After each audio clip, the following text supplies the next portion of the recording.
And what's up, everybody? How you folks doing? And I meant to switch over. Fuck it. It don't matter. Folks. It is a baby carrot. I'm going to say it is. It's a fucking baby carrot. Anyway. It's an average baby carrot. Can we compromise there? Yes. Maybe. Still a baby carrot. A little bit of ranch dripping off the end of it. Ew. That's so gross. So yeah, we got a couple things we're going to talk about. I'm going to start inviting people in a minute. One thing is tomorrow we will, not much I can say. Hopefully I'll get it tomorrow. But we do have a surprise. Can't go too much details. But once I get what I need, I'm going to shoot it out to you guys. I'm going to shoot it out to the main channel. Trust me, we've been working on some awesome things in the background to kind of set up for something new. And I hope you guys will enjoy it because I think all of us are actually getting kind of excited about it. So yeah, so once I get that, you guys will be informed of what's happening. And we're gonna shoot it out, like Frank said. We're gonna spray you all down with a thick coating of surprise. So yeah, no way, Nicky man. He says, G-Man new co-host, I'm calling it now. He would have to pay us. He has to give us 75 in the Patreon every month. Let me grab this. And there's no more room to add more boxes, so I guess Billy has to leave. You know what? I don't think I can kick Billy out for that. Not even for G-Man. I could if he's giving us money. Billy doesn't give us any money. He's a drain on the Patreon. What are you talking about? We give him money.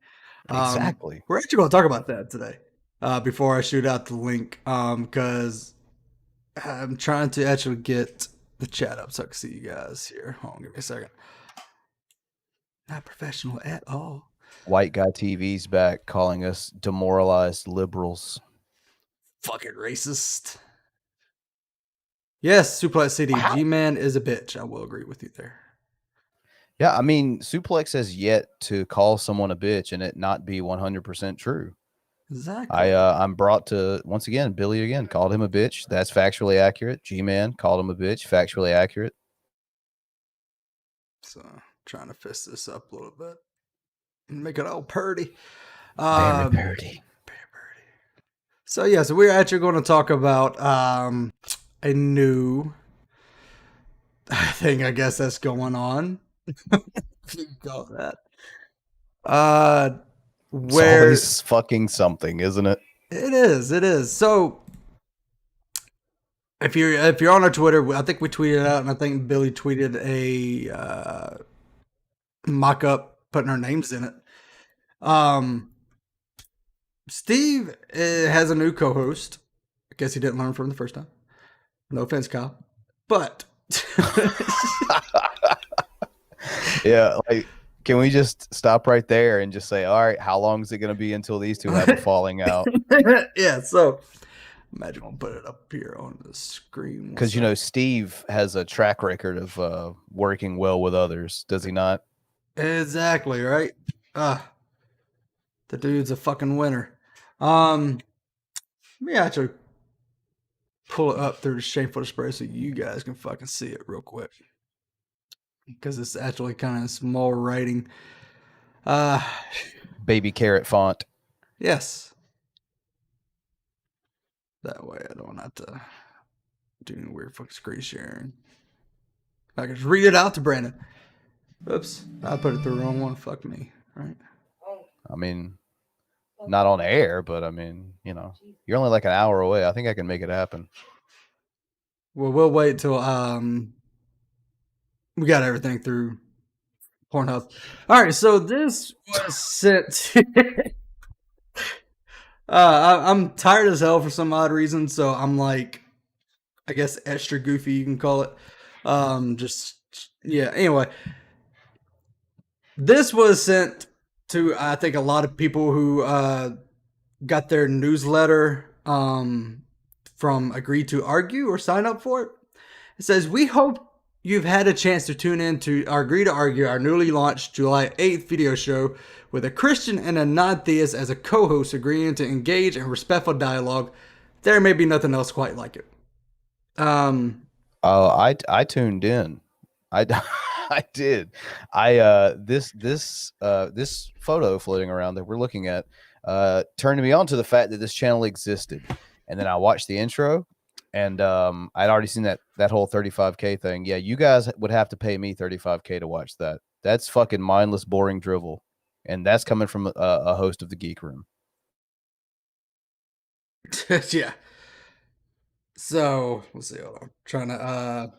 So yeah, and this is like I said, this is the new Steve and whatever the fuck his face is. It's like Fuzz. I don't know what's his name, Fuzz or some shit. I don't know. So it's their new show. Whatever. You know, he puts out like 15 fucking shows in a week. I don't know. So it says, for my ministry friends like you, this show provides an opportunity to see how to respond to tough questions from non-Christians on the fly and to hear them express their views in their own words.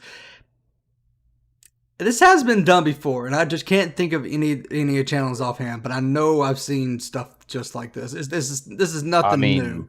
I know there used to be a channel called Atheist and a Pagan. I mean, I think people need to get their wallets out if you've read ahead here, because I mean, that's definitely worth the price of admission to watch these two argue about the definition of atheism for the next 3 years.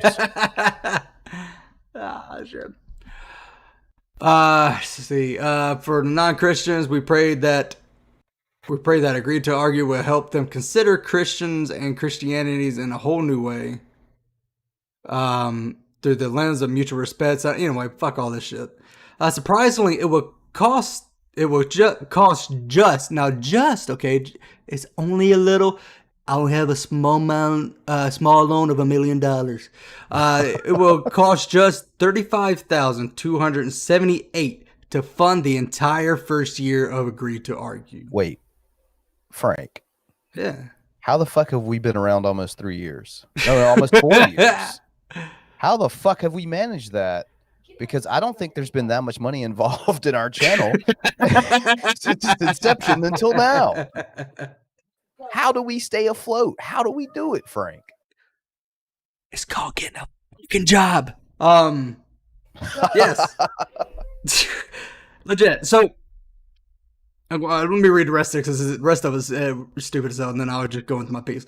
That means that 353 of our ministry friends, I don't even think Steve doesn't even have that many friends. He's got 2. Can give $100. So 706 people can give $50. We will have a whole year of Agree to Argue covered. A year to reach thousands of non-Christians. Like, is Steve turning Christian to reach non-Christians at this point?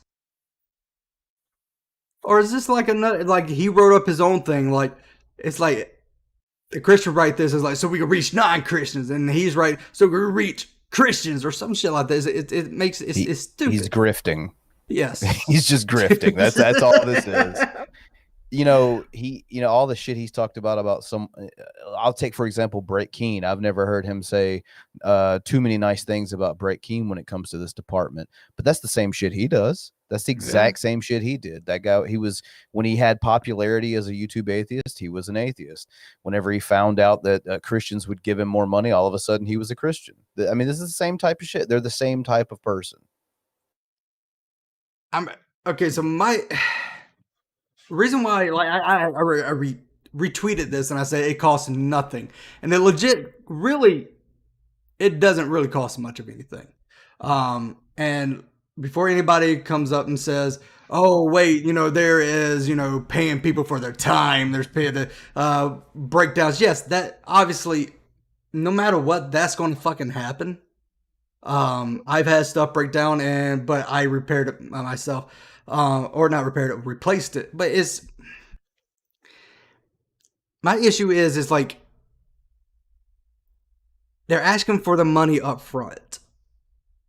And there's a bunch of podcasts that I know, like it's just like Grampy's, he he doesn't need 30. I'm pretty sure he'd like it, but it's just it rubs me the wrong way because we've started with nothing. We legit started this podcast on a fucking laptop, and I had no mic and had no headphones. A laptop and a hope that the internet connection would stay afloat during the show. Yes. Now, like, I guess part of me that's kind of irritated is that I put we both put a lot of our money into this podcast to get it to where it is to get today. I've spent money on microphones. I spent money on just stuff that we needed to run a podcast, to make it look the way it is with the overlays and stuff like that. And it's just like you I feel like it's almost the shortcut way. Like, hey, we don't want to put any money into us. How about you donate to us so we don't have to worry about it and you can fund the whole first year? And not only that, you're funding the first year. What about the second year? Are you going to ask for another $35K? So if that's the going rate for 12 months, you would assume so, right? Yes, and my wife's making a point right now. She bought the new microphone and laptops that I got. I mean, not new microphone and the lights that I got. So it's. I understand, like, some of it they want to like pay for the time or some shit like that. I can see, and you're paying for like electricity bill or stuff like that. But that's where, like with us, we're gonna have to pay for anyway. Yes. And it's nobody here. I kind of agree. It might be court money.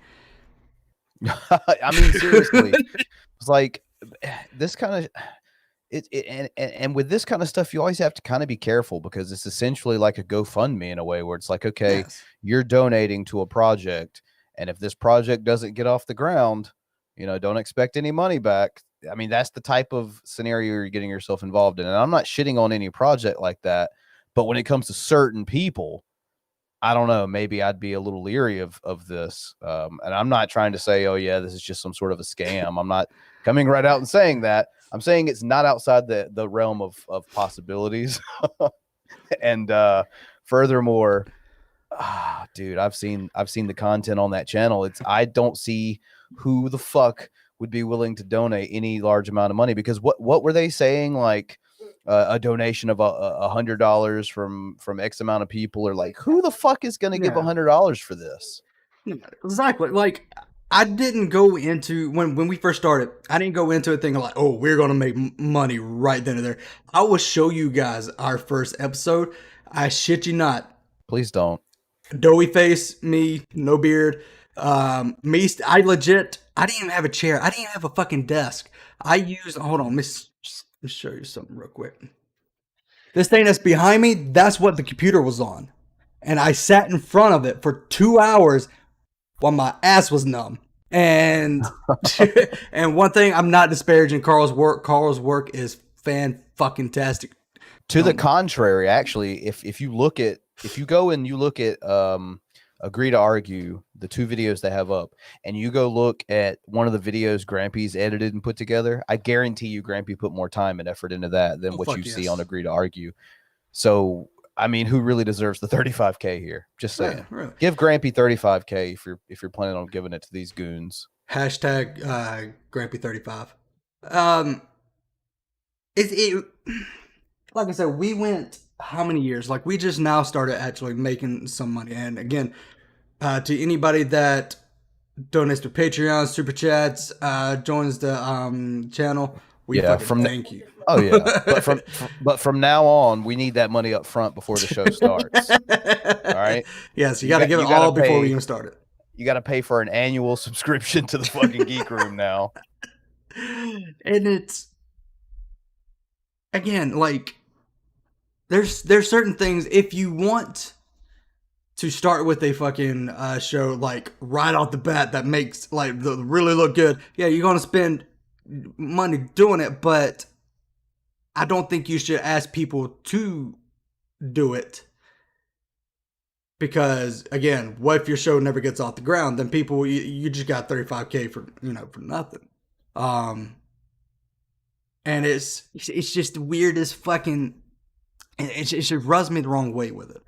Because again, like everything, like this computer that we have here was actually that link sucks. Hold on, the computer that we're actually doing here is actually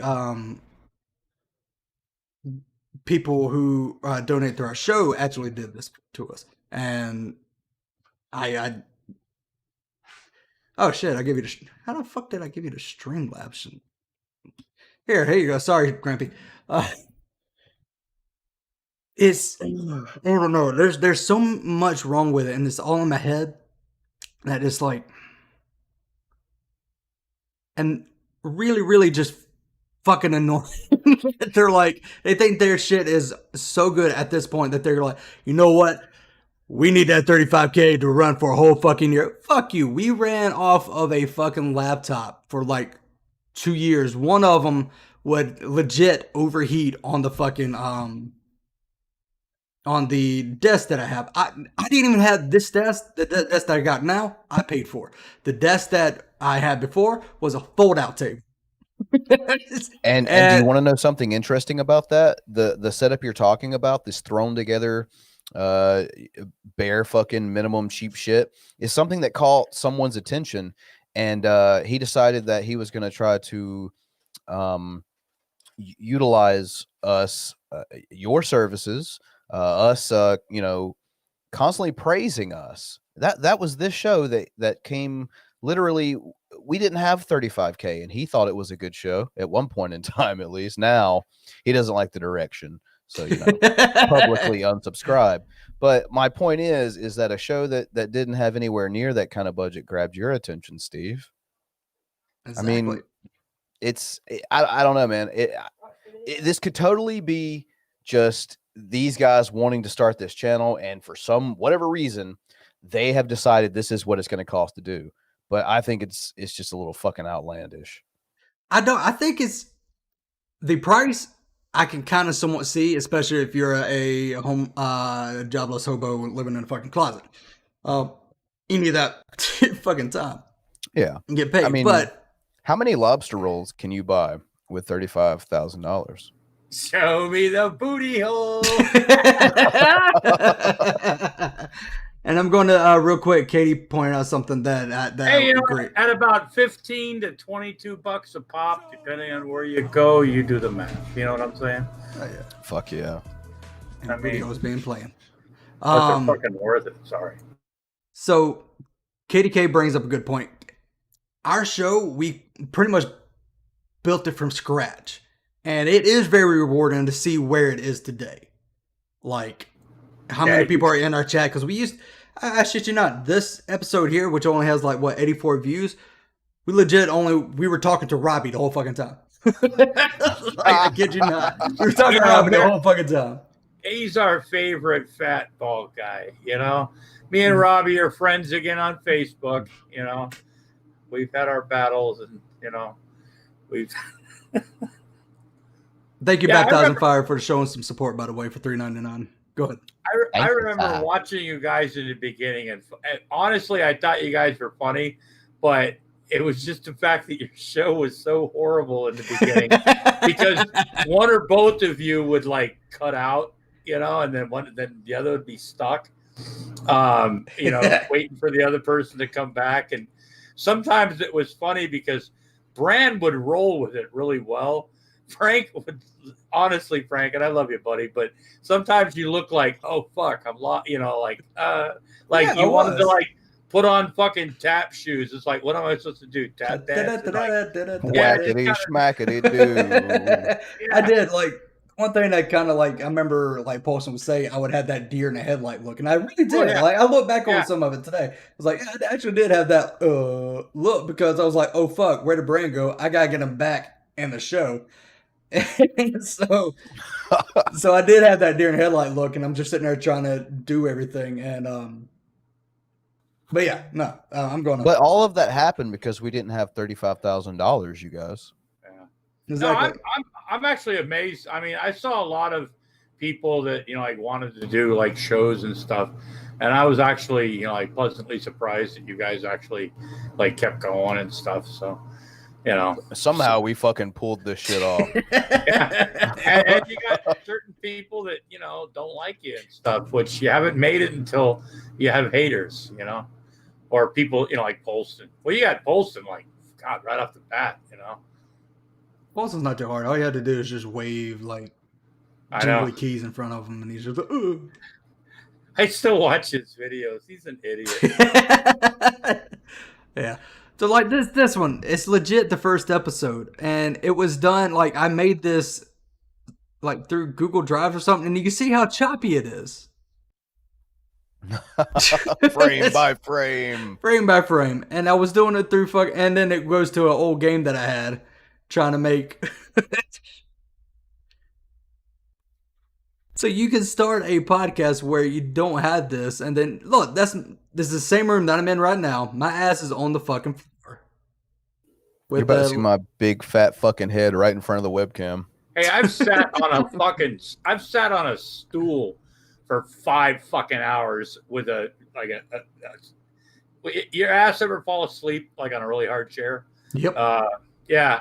Or like sitting there and then you want to get up and you're I don't know. Not everybody can have a professional studio like we have here, but yeah. Go ahead. I get it. Some of these big shows, have a budget. I kind of don't. I'm sure you guys do. You have but a lot of people, but you work with what you have, and I understand Patreon. I don't beg for money. I just try to explain people that chicken salad is really important in our household. But some of these people, they go, oh, we want to do this fucking show, but we need you guys to give us a whole bunch of fucking money so we can do this fucking show. Instead of working what they have and building up like you guys did. You guys are a pillar for this community, and you should be applauded and shit. And I'm sticking my finger down my throat and jerking off at the same time for Bran right now. And this is where, this one is when I figured out OBS. And I guarantee I went to Bran, I was like, I figured out what we use OBS. And he was like, sweet. And he was like, but you can see, right in this corner here, screen share. So this is where my little cam would be, and this is what Bran's watching, and it's like, yeah, seems like yesterday. Oh, it's so sweet. And then the first episode of Let's Riff, was that it? No, yeah, this is something that Bran made, and then this was it. We didn't have an overlay or anything. We just worked with what we fucking had. Yeah, I did 95% of all the graphics. I remember when you guys had that Mod Wars. Oh fuck yeah! Yeah, I remember the Mod Wars. I remember the first Devil's Lettuce. I remember how those used to turn out. Holy shit, those things were fucking awful. You guys had to fucking stop doing it. You guys stopped doing it. I'm like, fuck, man. Well, it legit was turning into dumpster fires. Dumpster fire. Every time we go on, there was always a fight. It was becoming Bloodsports before Bloodsports was picking up.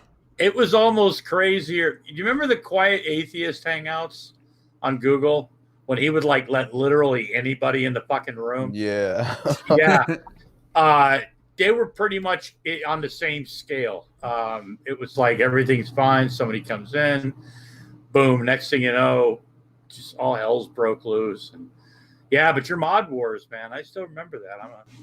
It got crazy after a while. That's before I understood what a mod was, I'm watching these shows, I'm not anybody, I'm watching this shit, and I'm like, what the fuck are these people, pissing and blocking each other and all that shit. If you block one person, then that person can't hear the person they block, which means they can't hear other things and all that shit. Stephen Gray's manager. Why does Steve look like one of the ghost twins from The Matrix? He still can't figure out how to do his lighting. I don't know.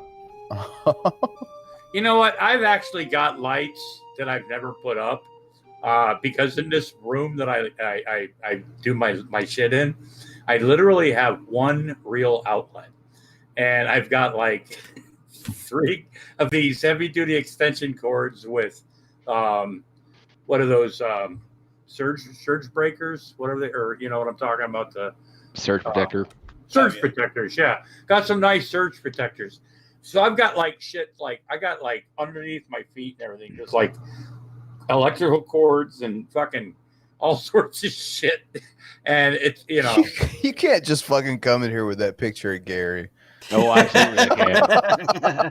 If y'all don't see, like right in the corner here, Who is that? someone put It's this me. in. Oh. He's sorry. Yeah.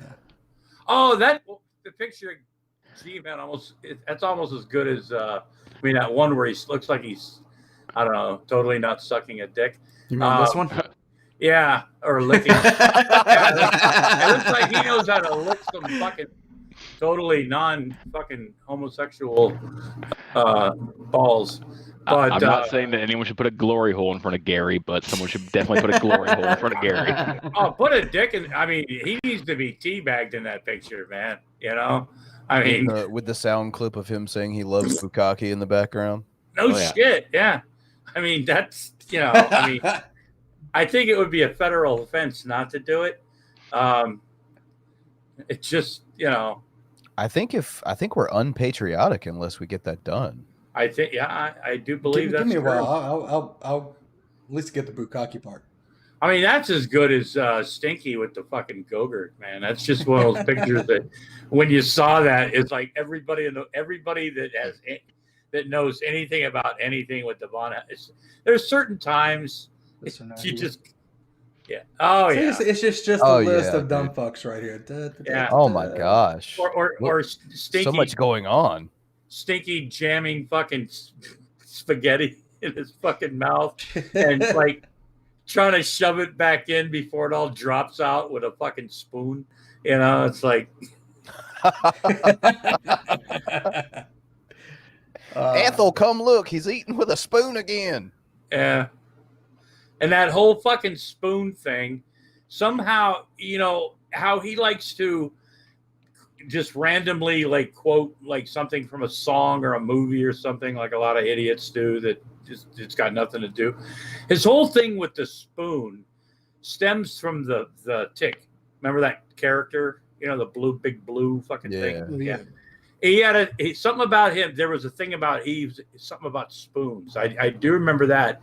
And when somebody said something to Vaughn about, why he eats spaghetti with a spoon, which is stupid, he said the Tick. So yeah, Spoon was the Tick's battle cry. Yeah, Spoon. yeah, and that's why Stinky doesn't know how to use a fucking fork, or his mom never taught him. I don't know. Hey, Vekl. The topics are like in the fucking title. I'm so honored that Vekl decided to stop. I know. I'm totally Okay. not going to go fucking off myself in Minecraft now. Show me the booty hole. Before we go on that such, because I don't know too much, unless you guys got anything you want to say about the 35K that Steve and his new co-host is trying to get. I actually do. I just looked on that channel, and I think it's not sketchy at all that to join their Patreon, you have to pay for it in iTunes gift cards. What? I'm joking. Oh, hey, I'm just, it wouldn't surprise me. You have to scratch the back off and give Steve the numbers. Yeah. No paper trail. Steve can't open the books if there are no books. God, you know what?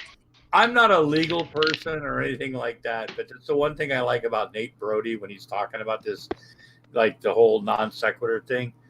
I never really got into the whole non sequitur thing. You guys know I'm not into that whole community and stuff, but I thought some of it was funny at times. But the whole fucking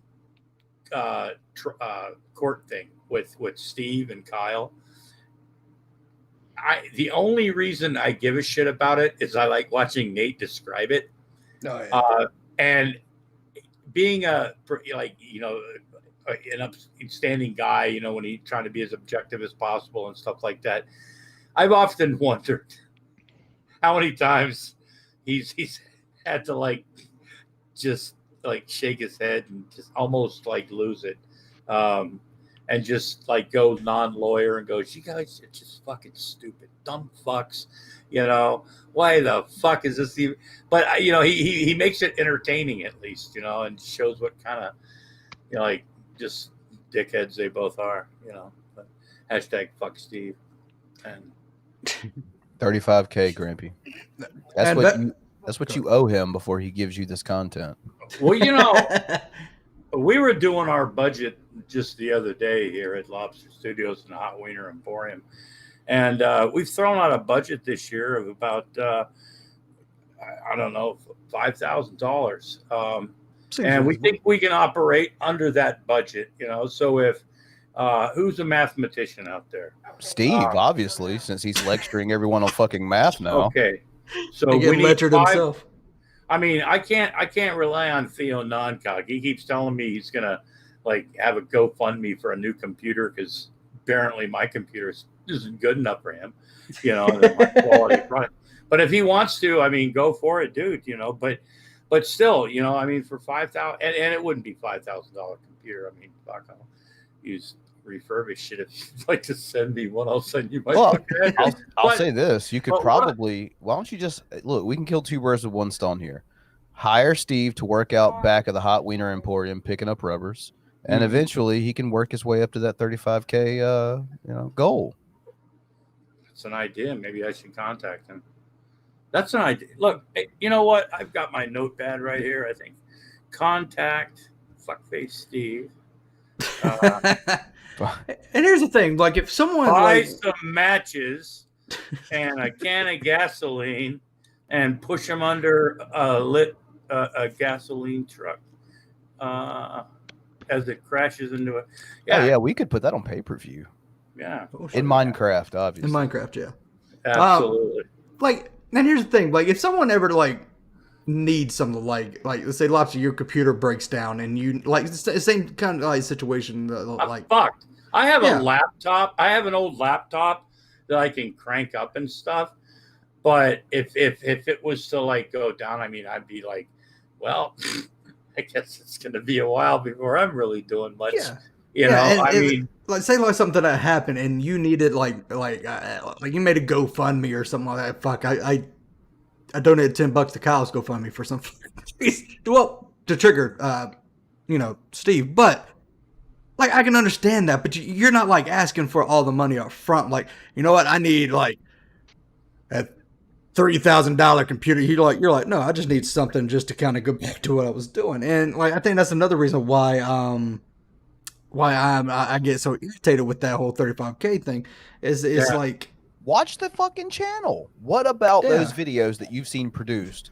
What about that screams to you this is going to cost a lot of money to produce? Yeah, exactly. See, I can watch Lobster's videos and know that he puts a lot of time into his videos. Like, I love watching them. Like, whenever no, like I love him. I love the way you make it feel like it's an actual, like, a show. Like, you started off with something, then you go to like your theme. Like, I don't know, it's entertaining to me. I would actually donate to something like that. Like, you needed a new computer so you can keep doing your work, other than someone just like, oh, I need 35K to start a whole. But like, no, fuck you. This is more entertaining. This looks like it produces a whole lot more work. I can tell you right now what I do on my computer. It does not take that work. I press what is it? Fuck. Start streaming, and I just switch things and I play videos. It is not hard fucking work to do. What Lobster does probably is way more intricate than that. My last video, I got, let me see. Adam was supposed to get Princess's gifts yesterday, but at the last minute, I got a message from Amazon saying it was going to be late. So I got really kind of pissed off. And in order to unwind, me and Carl and Moochie ate a bunch of chocolate. and said, you know what, we can't let this bother us. It'll be there in a day or two. And he did get it today. But in the meantime, we got up again early this morning, drank some coffee, ate some chocolate really early. We spent about, honestly, from start to finish, about 10 and a half hours. Damn. See, but I have a good time doing it because yes.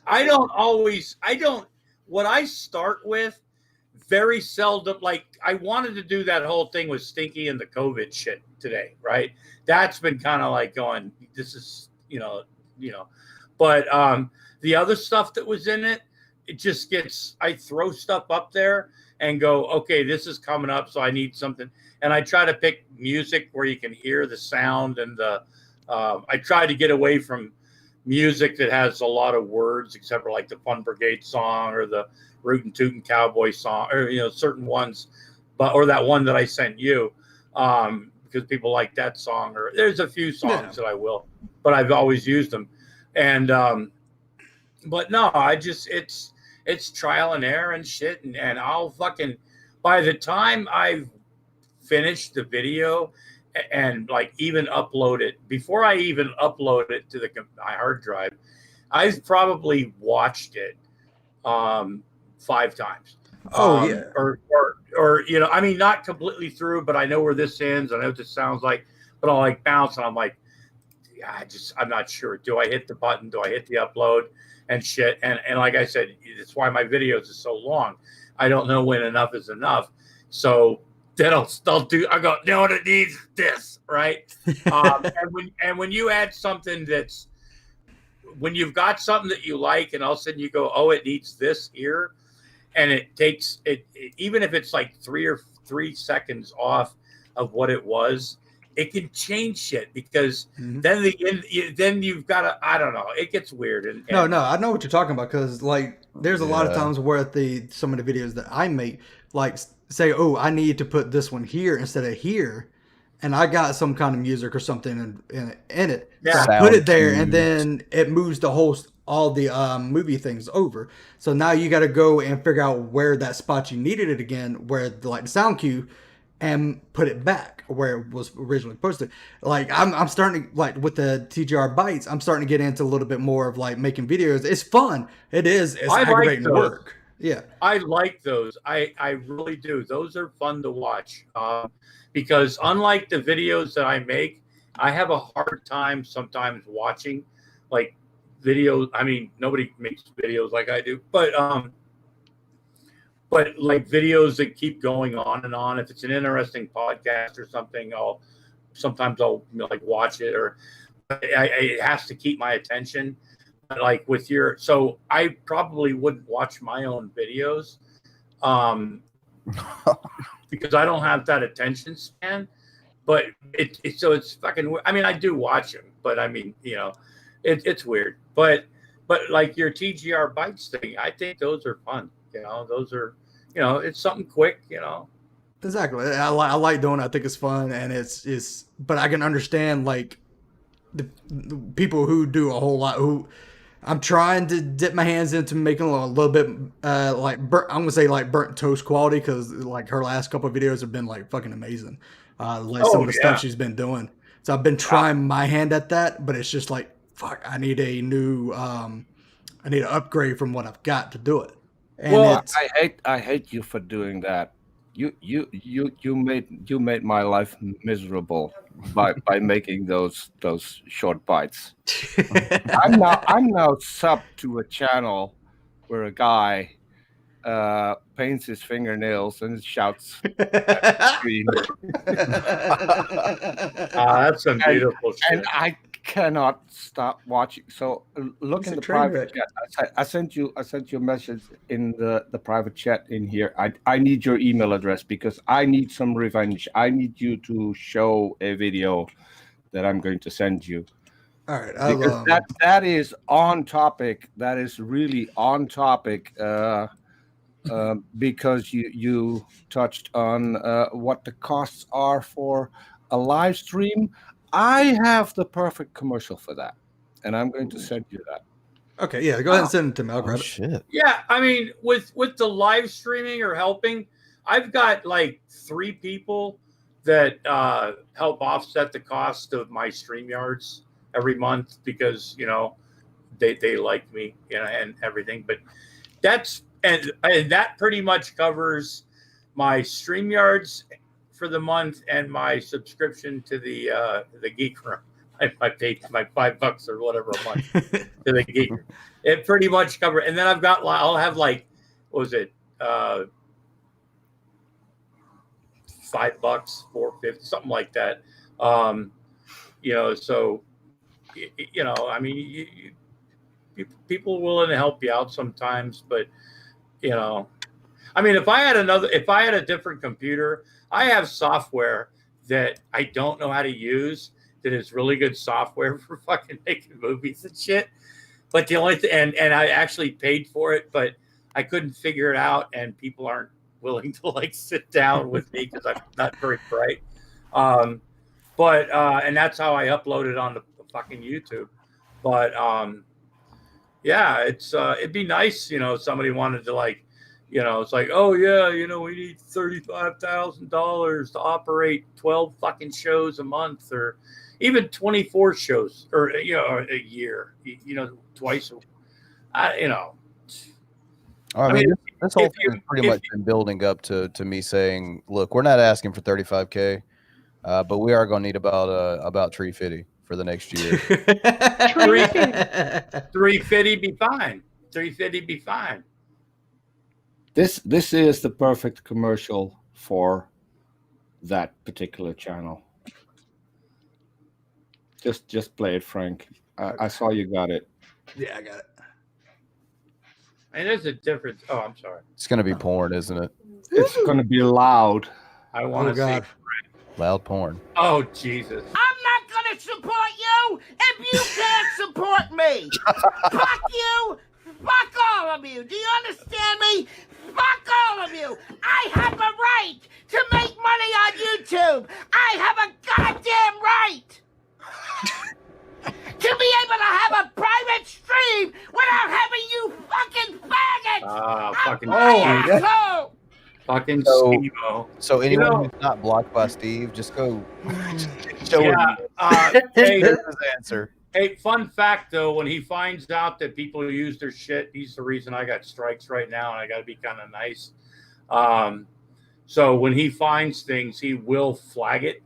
And I've been notified that he has been told that you and I think Dragnauct were using it. And so you mean to tell me the guy who's screaming about he has the right to make a living on YouTube is out false flagging channels? Is that? Yep. Yeah.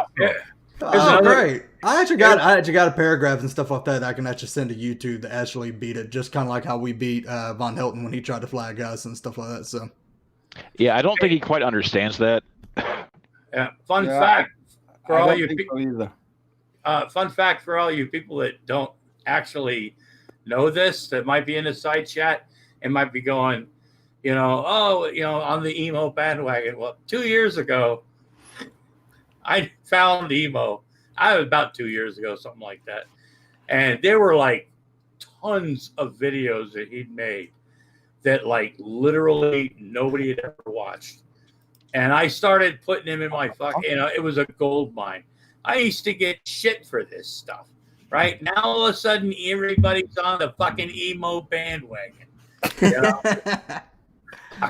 Well, to be fair, if you watch one of his videos, you just can't stop watching. Oh, it's a beautiful thing, You can't stop watching because they never end. Yeah. This week, I think I spent an hour watching him in his basement setting up a one-person disco. Oh yeah, and with a microphone that wasn't working half of the time. Michael and myself have a lot of lovely evenings, and we have some cocktails, and we diaper smash a little bit. And it's so sad. He's going to live in a car by the end of this week. So no, it's not because people have somewhere posted his address, so now he's going to live in a car so they can't find him anymore. Oh, well, you can't flag anybody then. He has rumor has it that it's for life. I mean, rumor you got into trouble, he's the guy you need to go to fix your problems in life because he has the best solutions ever. Obviously, someone knocks you, go live in a car. Rumor has it a rage on YouTube. Rumor has it that his husband is actually leaving him or kicking him out, one of the two. Oh shit! Because because Michael's finally just done with this shit, because he's a raging alcoholic and shit, and he's probably had enough, because you can always hear Michael in the background, like, Justin, come on, please, So that might be why he's gonna, live in a truck with a blown engine and no fucking steering wheel. To be fair, if you're his husband, it's going to be hard to keep up with the dildosaurus that he has. Well, what's going to be hot too is Michael likes to prop me up on the changing table and pout at me and everything, and he tickles my toes and rubs that stuff along me and everything, so I don't shave. And then he rubs my belly and gives me a raspberry. I don't know if I want to. Puts me back on the floor. I can't decide if I want to get out of this conversation or proceed with the video I see in front of me. I'm uncomfortable either way this goes. Oh, by the way, Frank, if you check your Twitter account, a lot of people are mad that I now shared some Twitter account. A lot of people have problem with their eyes now. Just looking at the person in the video on screen. I think you know what Twitter account I mean. Oh yeah. That one. The same one that Hannibal found a couple of weeks ago. Yeah. That's horrible. Oh, no. Did Hannibal recover from that? I think so. I think he's so pissed. I'm having fucking flashbacks. All right, so you know what's a big flashback is the war between Grampy Lobster and Von Helton. It's been going on since 2006. This promises to be bigger, people. Oh shit, Michael! I pooped myself again. You got to make up, man. Like Vaughn and Secular Opinion have been going at it since 1974. I know, jeez. So Secular was trolling him via snail mail. He smoke signaled him a fucking birdie or some shit. So, does anybody here actually subscribe to JIL, Jesus is Lord? No. No, literally no one does. All right, so he made a response video. Yeah, I saw it. It wasn't even a response video. It was he took a part of our clip from the thing we had last Sunday and just uploaded it, and then and he edited out the show me your booty hole. The naughty word. He edited out the naughty word. He did. Oh, was he showing how evil and scummy and bad atheists are and everything, and how we're I think that was his goal, but he just really, and it was like a bad part to upload too, because he was just getting pelted and made to look like an idiot. Like it was just, we were like, this doesn't make you look good, and I shit you not, there were probably about 6 people watching. Yeah, one was him.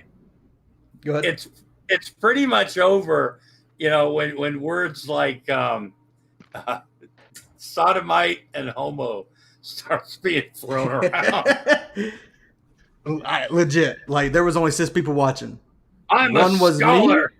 So one thing. I told you guys to shut up because he was a scholar or some shit. Like 3 times. A biblical fucking scholar. Yeah. He's a theologian. One thing you guys missed though, because he was talking about how degrading atheist women are, and that he couldn't talk to a female. Do you know that his wife dreams of other guys, being married to other guys? Shocking. Ooh, doesn't shock me at all. And he told me while telling me that I was a whoremonger.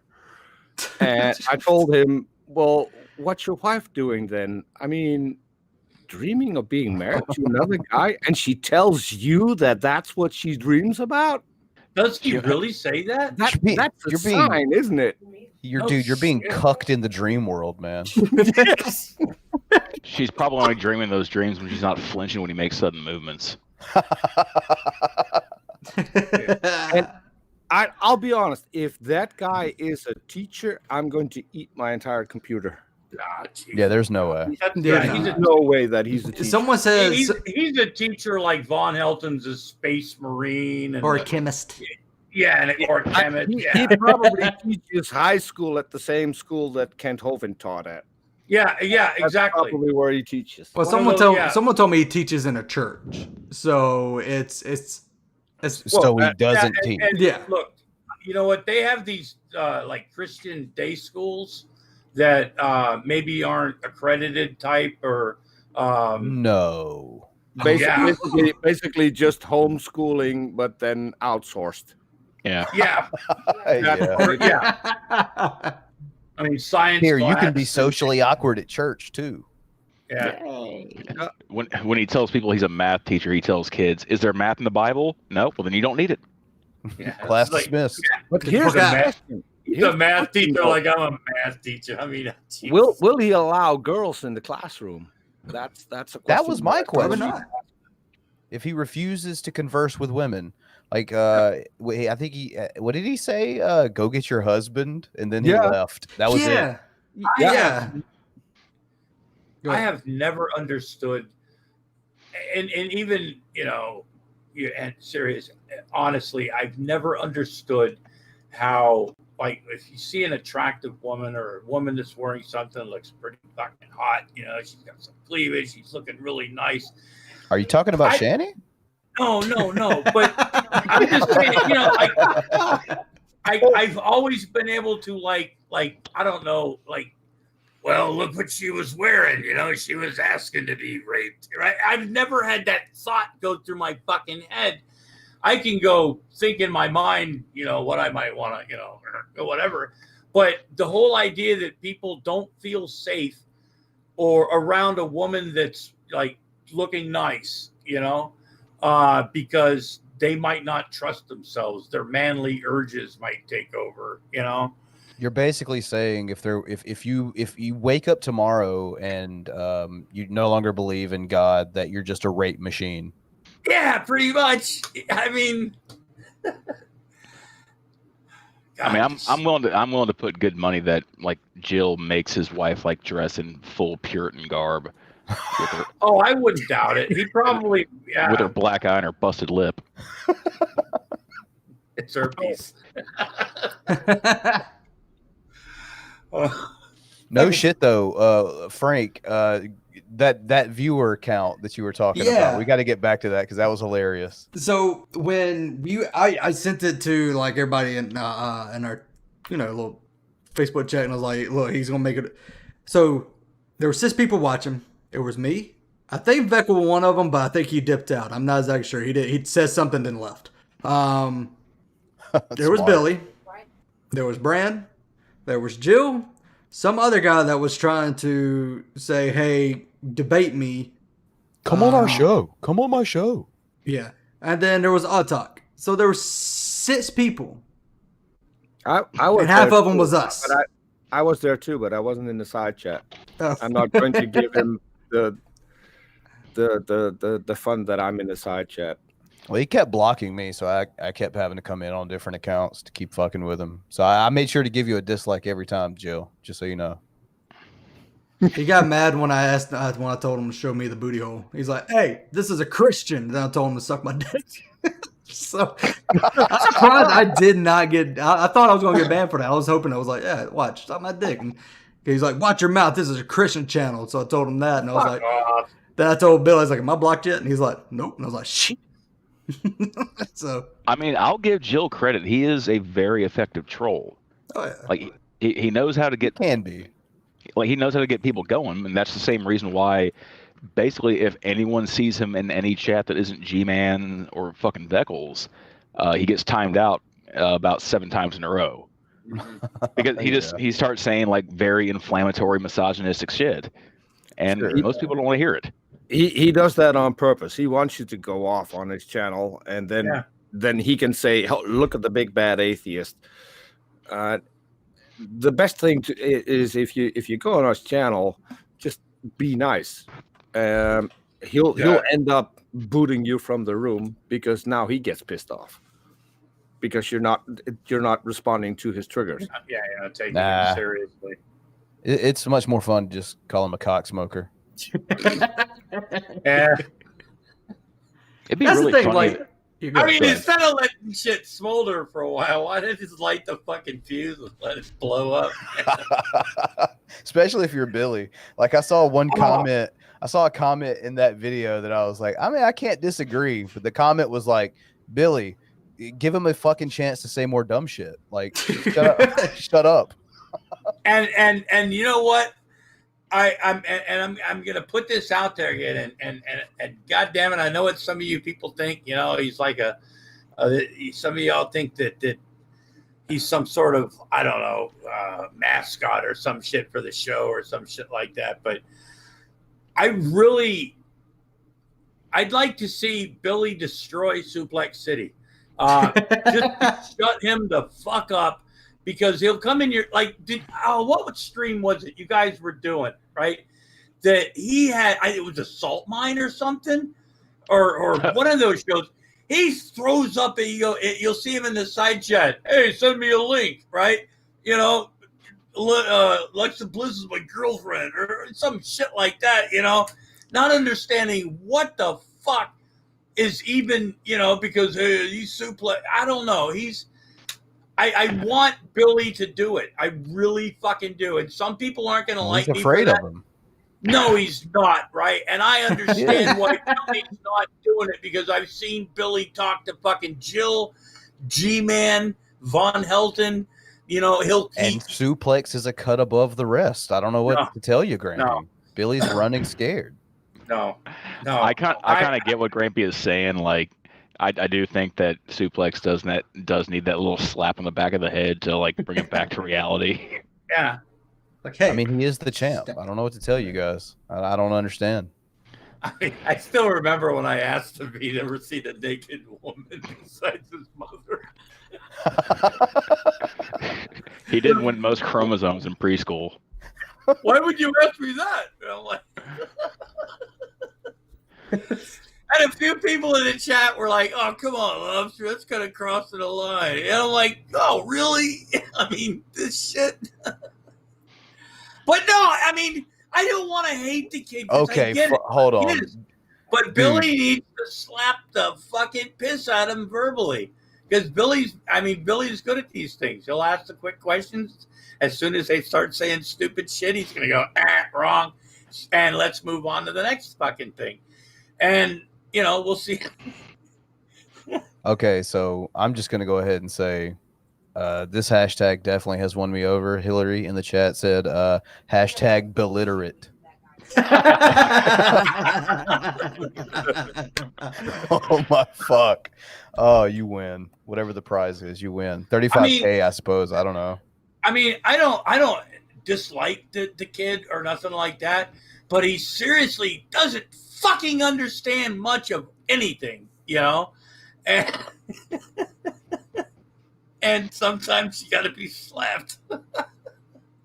Could you imagine getting Cobes and Suplex in the same stream together? Oh my god. Well, now we have to. Yeah, that would be like dividing by zero. Could you imagine Cobes and Von Helton having a discussion about magic? Oh, did you not see that? Wand off. Somebody made a Von sock and challenged Cobes to a fucking duel on the plains of Oblivion. Oh, okay, yep. All right, while we're waiting on Vekl to come in, because he said he wants in, I guess he's interested. Vekl, one of G-Man's buddies. I don't give a fuck. Yeah.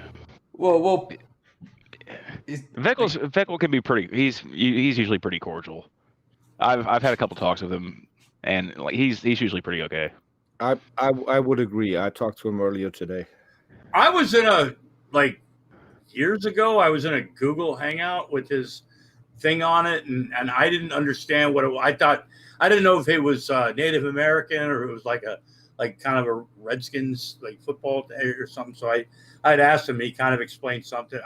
I never actually spoke with Vekl. I've heard a lot about Vekl. I've seen Vekl, in streams and stuff, and I've really got no personal opinion of him because I've never like really conversed with him. But yeah, I think my only issue is the B-17 thing, but that's about it. I mean, honestly, when it comes and from what I've like gathered over the years, although I would probably disagree with his politics and a lot of stuff that he actually sounds like he's, I don't know, a bit smarter than the other ones on a few levels. Man. Okay, Shani's gaping maw is disturbing me. Can we like hit play or at least skip ahead to a different skill frame? Zup, guys. Oh, it's worse. Oh wait. And I've been seeing something really. Hey, Vekl, how you doing? Oh man, I just finished eating and now I have to look at this. Sorry. Okay, I like you a little bit better now. Yeah. But anyway, what's going on, fellas? Thought I'd pop in real quick, see what the geek room is all about. It's just a dumpster fire of fun. Yeah, dumpster fire is definitely a good. Pretty good summation. Good. Yeah. Did you catch the show with Jill, Vekl? No, I was actually I was watching his end of it on his channel. I think I forget how long it is. So But he posted what it. is up with him not wanting to talk to women? What's the deal? I think he's trolling you guys when he says that. No, Oh, He did bail as soon he as did. He bailed came in. out. he bailed on the Geek Room, and he didn't want to bring in my co-host on his show, and he literally told her to go get her husband. Well, that Actually, could also he did do that with one other woman that came in to his room a couple weeks ago too. So yeah, I because she sounded like she had some really interesting objections. Not that I would have necessarily agreed with it, but I really did want to see them kind of go back and forth. And he just kicked her out the room because she's a woman. Yeah. So why is he doing that? I'm not 100% sure.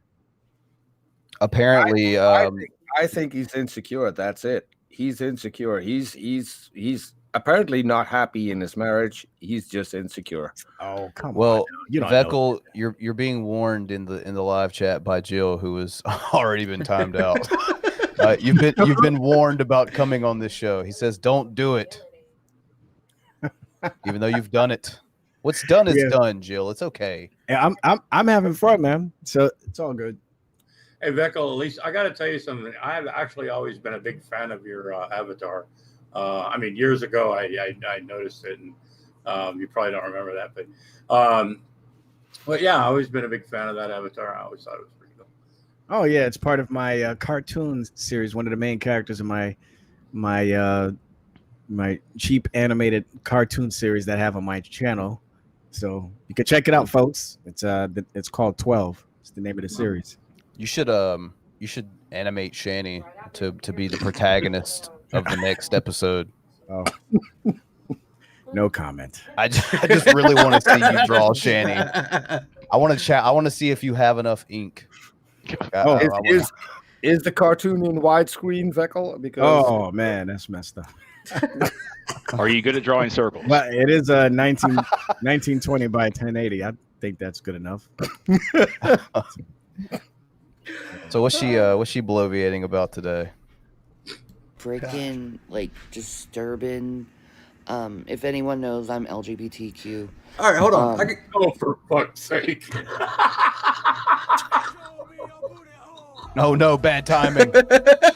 Oh shit! All right, Vekl, I got a question. Do you agree with Oh fuck!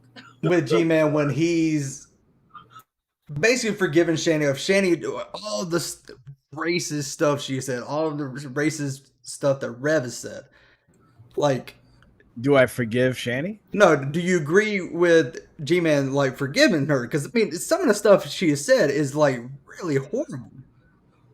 Yeah, I agree with G-Man on that 100%. As a Christian, we're commanded to forgive those that trespass against us, but it doesn't mean that we have to, stay in a relationship. I have to ask you a question. Have you seen the Twitter account?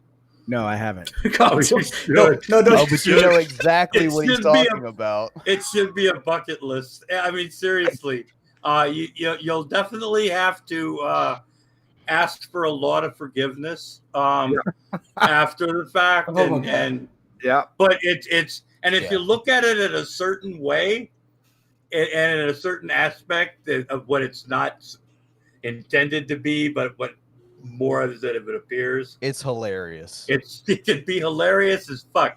Put some Benny Hill music behind it or something like that, and it can be some of the funniest, and speed it up a little bit. And it's some of the funniest shit you'll ever see in your fucking life, dude. I'll tell you, Vekl. I'm an atheist, and I watched it, and I was praying for God to take the memory out of my mind. I was asking for forgiveness. I shared it on Twitter earlier. Wait. I'm a little. You lost me a little bit. What is on Twitter that you guys are talking about? Okay, Vekl, have you heard? Does this have anything to do with the porn that she did? It has a lot to do with that, but I wouldn't call it porn. No. You remember Wild Kingdom? Marlon kind of it's kind of bad. So now I'm curious. Now I want to see it. Don't. No, imagine telling you no. All right, but I just I'd send it to Jill and get him scarred. I'll tell you what. I'll save you the time. Go to the grocery store, buy a single baby carrot. All right. Now go find a massive cave and just throw that carrot into the phone. Yeah, as a matter of fact, I saw some black guy. I don't know who his name was, but Dragnauct was talking about him a little bit. Black Guy TV? I don't know his name. He has glasses. Yeah. The link is in the side chat. Oh, God. You can click on it. I just posted it in the side chat. Oh, man. I'm afraid. Don't say I didn't warn you. Vekl, I'd like to ask you an honest question. Sure. I'm sure you've had, just a few minutes ago, somebody asked your opinion on how you felt about G-Man and Shani this, or G-Man said this, or Shani whatever like that. And I understand, as a Christian and stuff like that. But how often do you really just want to and maybe you don't, but maybe I'm wrong. But just kind of like, I really don't give a fuck. I mean, in terms, the way you would say it, though, it's like, or why the fuck do I care? But it's got to be like one of those questions. It's like, God damn it, am I getting asked? I mean, I'm sorry, I didn't mean to, But wait, so you're talking about how I feel about some of the things G-Man says? No, but you get asked a lot about what you think of G-Man did this, or what's your opinion on when Shani did this, or and oftentimes, I mean, in your real life, like I said, as a Christian, I what you're saying, but when people are asking you these questions, how many times you just want to, like in a way, just say, what, I really don't give a fuck. Yeah, that's pretty much the sentiment that I have most of the time. Yeah, I really don't. Obviously in much not such colorful language, but exactly. No, I get it. Yeah, I mean, like on the side chat right now, I got Sibylla's. Every time I'm in a hangout with somebody, she's always asking me to check G-Man and check G-Man. And it's just like, well, first of all, what obligation do I have to do that? Second of all, where's your evidence that he did whatever you're accusing him of? And thirdly, why should I care? I just don't. I just don't care about it. I'm not interested in that. See, this is stuff that I love to follow. Honestly, I like watching Sabella's channels, when she'll flip a video. But you probably wouldn't want to be in between it at the same time, right? But it's just the back and forth it goes. It's entertaining. It can be, and so, like I said, with in the other communities, a lot of times when you know context of what's being said, why it's being said, you know what I'm saying? And Right. so you go back and like look old videos and stuff, and it could be entertaining. It really can be, you know. But yeah, I don't have a problem with people making videos like that, just for entertainment purposes and stuff. So if you're not using it to try to change the world, but it's just mindless amusement, I honestly don't have a problem with that. that's pretty much my purpose. Well, Vekl, to be honest, I was on your show a while back, and that's where I apologized to Sabella for what was said about her on a live stream. And so I think the things that G-Man says earlier today, he did a rap. If you go listen to that, and I shared that rap on Twitter, and what people were saying is, how vile is he when he's talking about women? I think he should be called out by his own community as well. There are stuff that's just crossing a line. Stuff that so he did a rap today, and it had some vile language in it or stuff about women. Yeah. He addressed Sabella again. I mean, what did he say? Why? Not Sabella. Why would you do that? He forgives Shani and Sabella. I don't get it. I really don't get it. And if that would happen in my community, those people would be called out. Right. And I don't see that happening, and that's the problem that I have with it. There's a lot of things that G-Man does have to hold accountable, and it's like he thinks he can do these things, then he twists the story, and then when he's called out on it, he gets mad. Like with us, he basically said that we could share the emails between me and him. I share the emails, I share some more, and then he starts with this whining and crying, starts false flagging. It was like, well, wait a minute, you said I could, but now you're kind of just trying to twist the story. Like, people like this need to be held accountable. He threatened me with water. Talking about holding accountable, Jill wants in too. Hey, I'll be right back. My daughter's acting nuts. So be right back. No, that's fine. Fuck it. Give Jill the link if he wants in so bad. See there. Here, if you're in the side chat, Jill, here, get your ass in there, I guess. Yeah, hop in so we can fucking obliterate you some more, and then you can go to your channel, the booty hole, and repost Thank you, it. Jesus is Lord. I apologize for all Christians. So I got the video. Sabella's going to kind of help me figure out where where he talks about her, and I guess we'll also show. See, why can't you, Jill? Why can't you come in here and act cool like Vekl just did? Exactly. Look. Yeah. I mean, he is part of. He's G-Man's friend, and we're actually having a conversation. And we haven't even paid him. Let's see. Hold on. Oh, by the way, Frank, what do I get because I'm now on your show? Hey. That's $70, right? I mean, yeah, that's the going rate. $35K, bro. Send the Peter. Send the account. Hey, Peter. They're sending an Uber to pick me up. Hey, Jill. Right? How's your wife? Still dreaming about other people? Peter, where is your degree? Where is your psychological degree in? What field? My psychological of psychology, degree? yeah. Next to your biblical one. Do I need one? Psychoanalyze, you do. Yeah, no, you don't. Wait. So you're calling me a whoremonger? Because I don't need a degree for that. I live. You don't have a degree.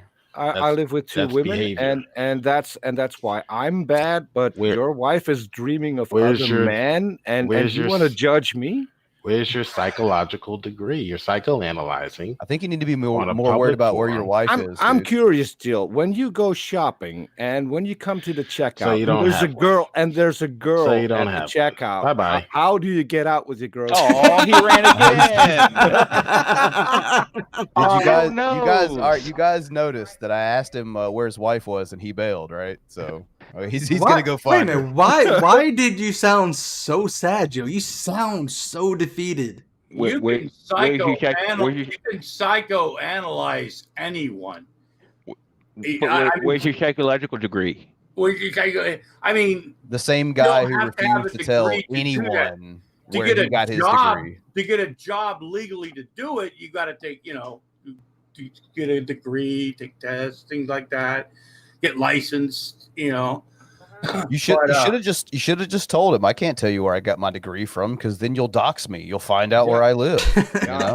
That's true. Peter got his degree from Dr. Cloud. I was going there, but he didn't stick around long enough. I mean, Dr. Seth R. Roth. Guy has no stamina. Probably that's why his wife is dreaming of other men. Yeah, beat me to it.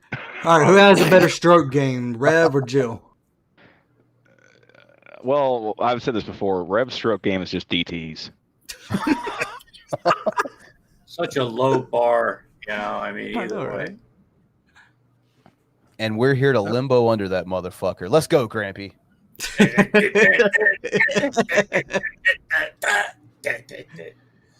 No, that's more of a conga line type. Anyway.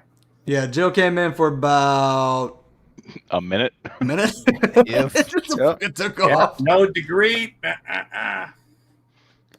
You may as well be a woman now. He's not talking to you. Yeah, I was just about to ask, which of you acted so feminine that he ran? Well, I've actually, I don't know. I've worn a skirt before, some high heels. And in the 80s, I don't know. I did have a thing for. I think he saw Grampy's picture here, and he was like, "Oh no, that man's turning into a bitch," and then he ran. It's just he's got long hair. Doggy style, woof, woof, baby. I love that mask because, as all of you that know me probably understand this by now, that I never like to stand out in the crowd or make a spectacle of myself. So wearing that mask, always, I don't know. It's fun. I want to get one like fucking Wilson's picture over here. I want a face mask, just the bottom part of G-Man's mouth like that. I like it. I'm trying to figure out why is he cross-eyed.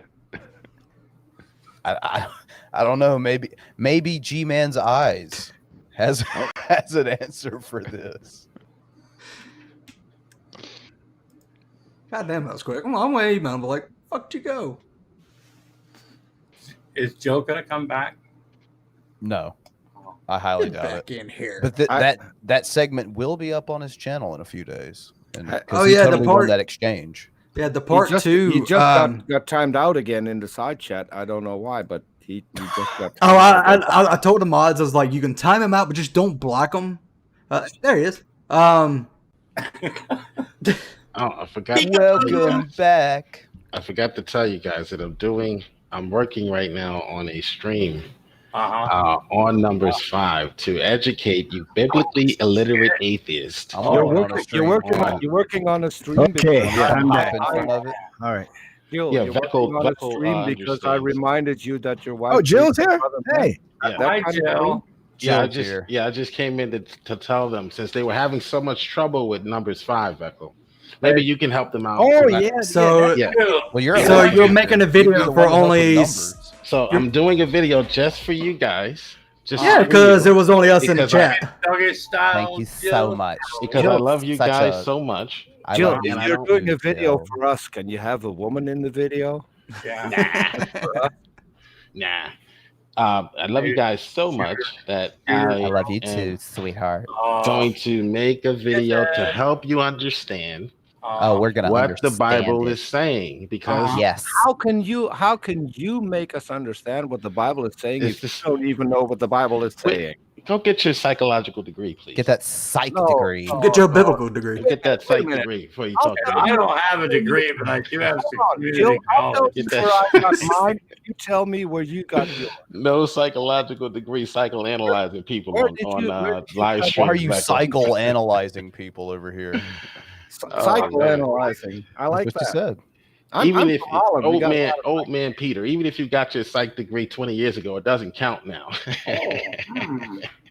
40 years ago. Wait. Now I did hear the conversation about numbers 5, right? Somebody brought that up about. Yeah. Educate them, Vekl. I gotta go because I gotta work on this video so I can educate these. Got a lot of dicks to suck, idiots. Wait a minute, bumbling idiots. You gotta make sure his wife is locked in the kitchen. Hey, before you go, make sure you upload this to your channel too, because you look real good here tonight too. Yeah, I did. Yeah. Hey, Jill. And Vekl's gonna back me up. And see, Vekl is a lot more nicer. See, I'm like your Mike Tyson. No. Yeah, you're a chihuahua. Is that a reference? I would put a reference to the Jill, list? I would put it a little bit. Mike is more. I think Vekl is more like Floyd. He's more like Floyd. You know, you're more the toddler. You've definitely got the lisp down. I'll give you that. Yes, I do. I do have a list. Yes. Mike had one too. Mike Python. Yeah, socks. That was the reference. Black trunks. You caught it. Comes in and knocks your head off. Vekl is a little bit more, like the Floyd Mayweathers, the Oscar De La Hoyas. I don't know, dude. I was thinking you were more like a Glass Joe. So maybe you guys can. I was gonna say Tommy Morrison because I'm pretty sure they both have AIDS. But we're both speaking the truth. So maybe you guys can receive him better. Jill, before you go, I have a serious. Go get your psych degree. Shut up, no. bro. If you agree. Oh, he's gone. Oh no, he left again. I don't think he likes me. Not so much. That was funny. Yeah, well, I did listen to a little bit of that conversation about numbers 5, and what you guys were saying is the same mistake that I hear a lot of atheists and other people make in regard to that passage. Explain it then. What do you get out of it? All right. Well, the passage is, if I'm not mistaken, were you guys asserting that this was an abortion? Former abortion. Essentially, Or you were focusing more on why the woman was being forced to drink the column A, column B kind of thing. Yeah, both were points of contention. It is an abortion. It is an induced miscarriage, which is an abortion. No, that's wrong. That's false. It's not. Because how is that false? Because first of all, she's not pregnant when she's drinking the water. Okay, that's number one. But if she is pregnant, it's a prevention from pregnancy. That's what it is. Hold on, but if you look, but what happens if she is pregnant though? That's the thing. Okay, well, it doesn't assert that she is pregnant. But what if she is pregnant? That's what we're trying to say. Okay. If she is pregnant and she is, first of all, that would be against God's commands, because first of all, if you look historically, the Hebrews cherished children big time. They would never ever have appealed to killing a baby like that. Okay, that's why, unless they were following pagans, which God clearly condemned in the Old Testament. Okay, careful now, you might trigger Vaughn. Is he watching right now? All right, so I actually got it right here. So the thing is, it's like when you see the part about the swollen belly and all that other stuff, that's a result of drinking the bitter water, not because she was pregnant. All right, so the passage says, "Then the priest shall put the woman under oath and say to her, if no other man has had sexual relations with you, and you have not gone astray and become impure while married to your husband, may this bitter water that brings a curse not harm you." Wait. So does it kill the baby or hurt the lady? Wait. Say that again. Read that again. Then the priest shall put the woman under oath and say to her, if no other man has had sexual relations with you, and you have not gone astray, become impure while married to your husband, may this bitter water that brings a curse not harm you. Right. But if you have gone astray while married to your husband, and you have made yourself impure by having sexual relationships with a man other than a husband, here the priest is to put the woman under this curse. May the Lord cause you to become a curse among your people when he makes your womb miscarry and your abdomen swell. So you're reading out of the NIV, right? I got BibleStudiesTools.com. The NIV is the only translation that uses the word miscarry, and I think that's false. Because if you look at the way the other translations uses it, they don't use the word miscarry. Which Okay, which they- version? but- Which Bible so- version do you use? every other translation uses a different word other than miscarry. Then what So, what do real they quick, use? So Go hold ahead. on, just a second, gentlemen. Vekl, what is I what heard- is your preferred Hold on, Hold on, Bible Peter. version? Peter, Any hold other on. translation, King James, NASB, ESV. It's the NIV is the only translation that I know of that uses the word miscarry, and I think that's Okay. misleading. There I only is have a problem something with the in NIV. this conversation that I heard earlier that is very interesting as far as medical science. Vekl, I'm not familiar with any drink that causes someone to become noticeably distended in the abdomen. Is there so what concoction causes a human body to do that? Well, we're not talking about science here. I mean, this is not a science. This is not a scientific ingredient. So this for is people. a magical happening that only happens during supernatural events. This Well, I is don't believe. supernatural I don't assert that it's magic. Okay, so if it's not supernatural, okay, so it's not a natural concoction, and it's not a supernatural it's concoction. made of natural elements. Yeah. Okay, so it's a natural concoction that causes a supernatural effect. According to the text. Okay, that's nonsense. Well, you can That's believe that. absolute nonsense. So this you can believe that is if you want. right. So this is nonsense. So there's no But that's drink your that you opinion. can drink that causes noticeable distension in the abdomen. Wait. First of all, who It's says that you're impossible. supposed to do this today, though? Who says that you're supposed to do this today? Right. You can do it next week. You can do it 2 years from now. That is physically impossible. But that's a silly argument, though. I mean, we're talking about what there's no evidence for that anywhere in any medical science. Well, any that's medical not the textbook argument, and though. The on- argument is not so- whether or not this is an evidence for an actual ingredient to make somebody miscarry a baby. I mean, there's other ways to help people miscarry anyway. I didn't even go that far, Vekl. I didn't even go that far. I just said cause distension. That's all that I said. I didn't say anything about abortion at any point in time. But what you're doing is you're arguing something that nobody here is arguing. The text is not giving you ingredients for something in the future in order to prevent women from being pregnant. Okay, this is just a one-time event in this part of the Bible that's talking about this situation. That's right. it. I heard you say earlier that the drink caused the woman's belly to expand. Hold on one second. Wait. Mm-hmm. Can anybody send me the link that? Okay. All right, I'm back. All right. Now let me just say this again. Okay. The text in and of itself, if you are saying that, oh, this is nonsense, I don't care if you think it's nonsense. This is what the Bible says. Okay. The Bible, that part in Numbers chapter 5 is not giving us today instructions on what a woman can drink in order to keep her from being pregnant. This is a historical, descriptive text. If you don't like it, hey, that's fine. Right. But So ain't got nothing to do with me. Whether or not this is not anything to do with whether I personally like the text. I didn't have a personal opinion as far as my affection or dislike of it. Right. When I first came in here, I mentioned there's something that you had specifically said that was medically impossible, and that was the distension from a drink. I specifically identified that as a claim. Nobody's arguing that. Right. Why are you bringing that up? So correct me if I'm wrong. Did you insist at some point in time in this conversation that someone drinking a drink could cause their abdomen to swell? Oh, wow. Well, wow. What are you doing? We're talking about. I'm getting clarification. Did you? No, you're not. What you're trying to do is you're trying to put words in my mouth. What I'm telling you is exactly. Well, you're not listening, bro. What I'm telling you is what Numbers 5 says. That's what we're talking about. This is not an argument of whether or not the stuff that's mentioned in Numbers 5 is actually scientific or we can actually test this today. That's not the argument. The argument is whether or not this is an abortion or whether or not women are forced to drink this stuff, because they, in order to find out whether or not they cheated. So you coming in here with a whole different argument. I'm not arguing about what the science. I mean, that is a part of the. If you're not arguing the science, why would you make that claim about the stomach distension? Well, no, because the claim is that in the Bible. Okay, we're talking about what the text says. Okay, I'm aware of what the text says. I'm fully aware of that. What does the text say then? Right, I'm fully aware. Vekl, I've already accepted that. I'm aware. What does the text say?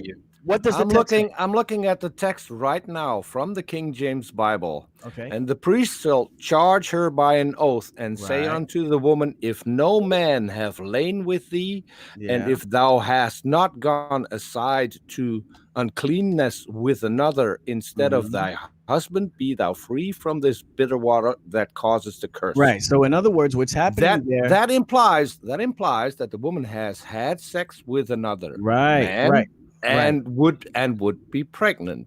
If we then but she's not pregnant at the time she's drinking it, though. If we then skip to 521, yeah, it's just a clump of cells, right? The priest shall charge the woman with an oath of cursing, and the priest shall say unto the woman, the Lord make thee a curse and an oath among thy people, when the Lord doth make thy thigh to rot and thy belly to swell. To rot. That's right. Thy thigh to rot. Do you know what thy thigh to rot? Yes, I know exactly. I'm very familiar with this text. Trust me, fellas. I'm very familiar with it. What does it mean in Old English? Okay, the term, if you look at it compared to the even other translation, okay, the phrase does not mean abortion. It's simply an idiom in reference to sterility or barrenness. I'm just curious if you know what the thigh. I know what it means.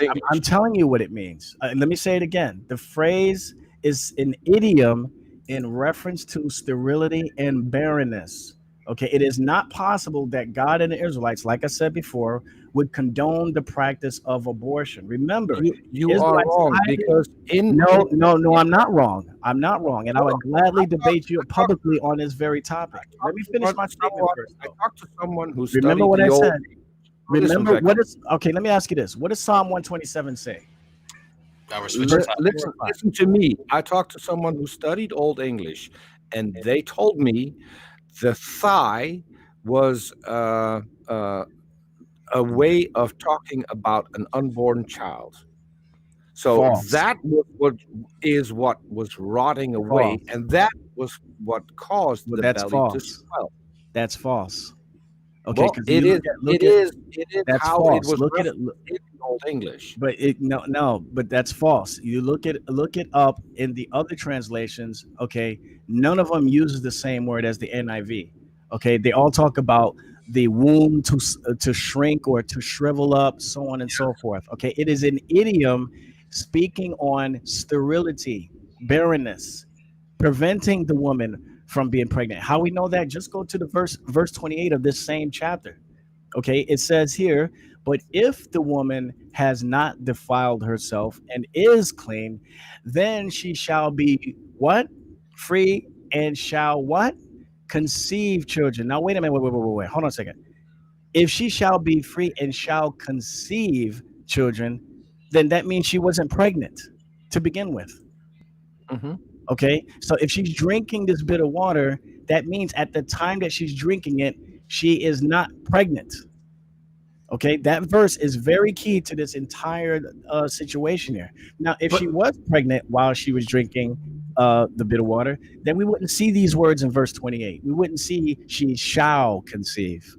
Well, what would happen if she was pregnant and the womb would shrivel?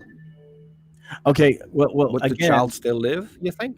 Okay, now you're asking a hypothetical here, which the Bible doesn't. That is implied. It's implied in earlier verses when she has lain with another man. What you're asking is hypothetical. The Bible doesn't talk about that. First of all, if she was pregnant, then they wouldn't do anything to have this. Absolutes. They wouldn't do anything to have this baby killed. Again, I pointed you to Psalm 127, where God, it clearly shows how highly favored having children was within the Israelites, within the Israelite culture. Having children is a very, very big deal. It's a blessing. So okay, so can I point you then to Hosea 13:16? Yeah, please do. Go ahead. How would you describe what is happening if their women with child shall be ripped up? Would that classify as an abortion? It would kill the mother. No, what you're doing there is don't take it out of context there, because that's not an abortion. That's an act. What you're reading is you just read like one verse out of its context, and with the context there is about God's judgment upon the Israelites before them disobeying God, and as a result, one of the things that was going to happen would be these women being ravaged and having their babies destroyed. Okay, yes, that's not an abortion. Okay, that's not an abortion. It's an act of God. It says their infants shall be dashed in pieces, and their women with child shall be ripped up. That is clearly, it's a botched abortion, but that is clearly an abortion. Okay, that's no. Now what you're doing is you're committing an error there. Again, we're talking about an abortion where one has the intent to stop a baby or stop a baby from being born or stop a baby from living. But what you're talking about is an act of judgment by one group of people upon another. That's murder. That's murder. The same thing as abortion is murder. Okay. It is because they have rebelled against. But those women are not. They, according to that prophecy that you're reading there, that's not women making the choice to stop babies or to stop having a baby. Okay, that's an act of judgment of one nation upon another. Okay, he's talking about the veracity of how these people are going to take on the Israelites. That's simply all that it is. It's not. I'll say this. It's really good that this is all bullshit. But that's a whole different topic right there. God. And that's not really the definition of an abortion. Has rebelled against God, and that's why this should be happening to them. Wait, say that again. It clearly says, Samaria shall become desolate, for she hath rebelled against her God, your God. It's an act of, they shall fall by the sword, their infants shall be dashed in pieces, and their women with child shall be ripped up. Right. Couple things. Number one, first of all, if God wanted to have this done, then he has the right to do so because he's sovereign. He knows all things before they be, in the beginning and in the end. Secondly, this is not an abortion in the same way that. Don't go there. Don't be dishonest.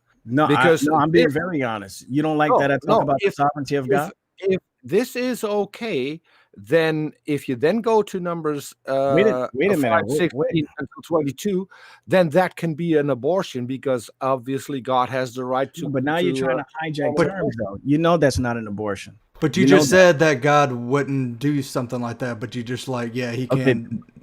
Okay, you're not listening. You're not listening. No, I'm listening. I'm just. The act of baby killing that we see in places like Planned Parenthood is vastly different than what we see in Hosea, the prophecy in Hosea. Okay, a lot more. What you're seeing in Hosea is God pronouncing judgment upon the people of Israel. Again, in this chapter, he tells his people that they were once humble and obedient, but became prideful after receiving the good things God had provided them. So now, as an act of judgment, he's going to send this enemy nation upon them, to kill their children, and even kill some of the women who are pregnant. Sounds like a swell guy. I would agree with you that it is different. You know what the difference is between the two, between the things we just mentioned in the Bible and Planned Parenthood? Yeah, God is ordaining one and the other one, and not the other. In Planned Parenthood, the woman who is pregnant actually makes the choice. Exactly. Whereas in the Bible, the choice is made for her. Right. But see, the point of the matter is, though, what you're not seeing here in either Numbers 5 or Hosea 13 is the act of abortion in the same way that we see in people today talk about. Okay, what you're seeing in Hosea is not abortion. That's act of God's judgment. Call it whatever you want to call it, but this is not God saying, hey, abortions are okay now. It's okay to kill your baby. No, this is an act of God upon those people for what they've done. Okay, but it's really that simple. In Numbers 5, it's also an act because God will bring forth the curse. No. This just sounds like abortion with a lot of extra. This is your problem, though. This is your problem, though. Again, what's happening in Numbers 5 is not an abortion because the woman is not pregnant. In Numbers, it literally in Numbers, it literally says, "May the Lord cause you to become a curse." Yes. Again, that's sterility, barrenness, meaning that she would never be able to have children after that. But what if she had a child in her belly? I mean, the whole accusation. Now what you're doing is that you're she's been having an affair. No, you're dodging the question. Wait, Peter. What you're doing though now, when you say, "Well, what if?" No, wait. It's not about what if. It's about what the text says, okay? Doesn't. Yes, we're going off about what the test is saying. Okay, Dude, I You're agree. being dishonest. When you can ask what if all you want. The problem is though, if I answer that question, I'm going to answer it according to that hypothetical that you just asked, and not necessarily what's laid out in scripture.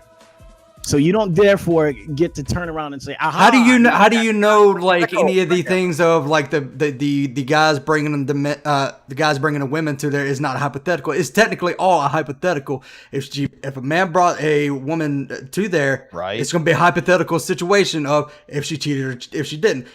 We're bringing up another hypothetical. If she did cheat it, she did have a baby. She drunk this, and it's an abortion because it rots out. No. Yeah. That's what we're talking. It's all a hypothetical. No. That's wrong. Hold on, Vekl. How is it wrong? Wait, one thing at a time. The reason why that's wrong, what you just said there, because what we're looking at here is not hypothetical. This is prescriptive text for the people of Israel. So okay? it's in no way, related to shape, or form. In no way, shape, or form is the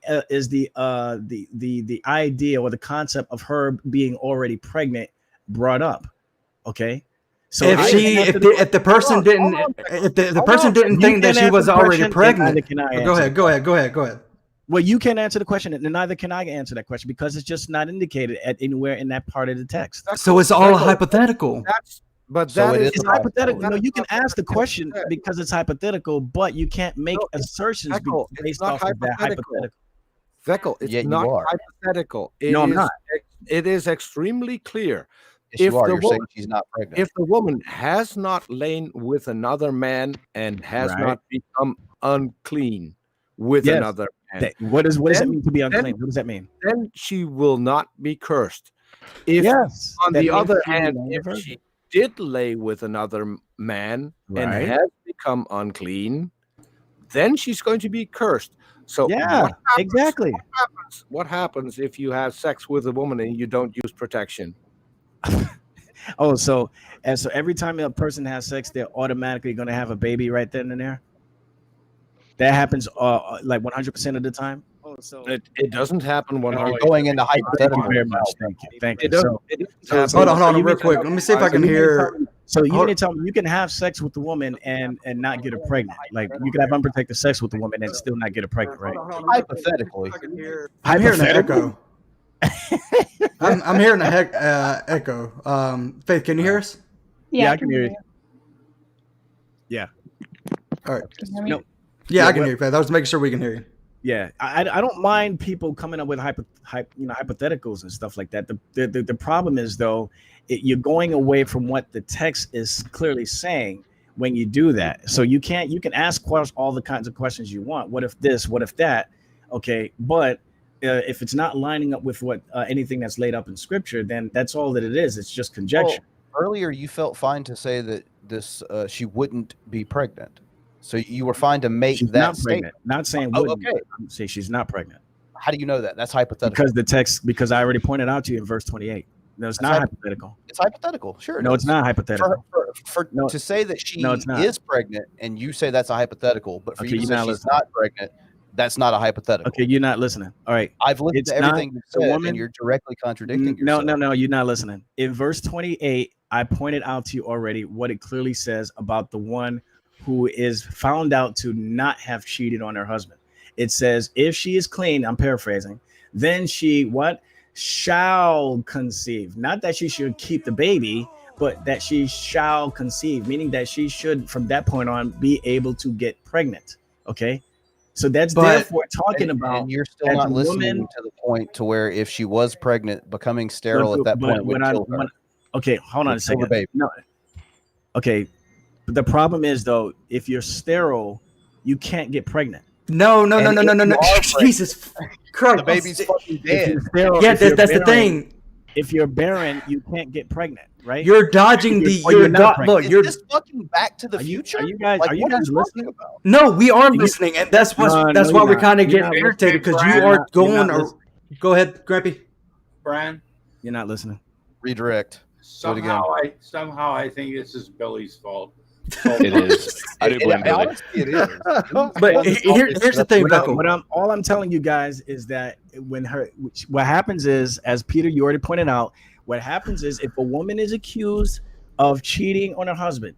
Okay, they didn't have a way to validate it except through this method, right? Now you guys will say, "Oh, well, it's all magical." Okay, forget about your opinions about whether or not it's magical. The point of the matter is, this is what's laid out in the text.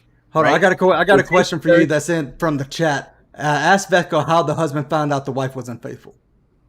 I'm about to tell you. I'm like, how do you know she's unfaithful? I'm about to tell you. You guys already pointed it out. It's in Numbers. It's in the same chapter we're talking about right now. I know this one. Your wife starts dreaming of other men. No, that was you. What happens is what happens is she's brought before the congregation, right? They take dirt from the floor of the tabernacle, put it in water, mixed it up, of course, and now it's bitter water and stuff. Now, if she's innocent, she drinks it, nothing happens to her.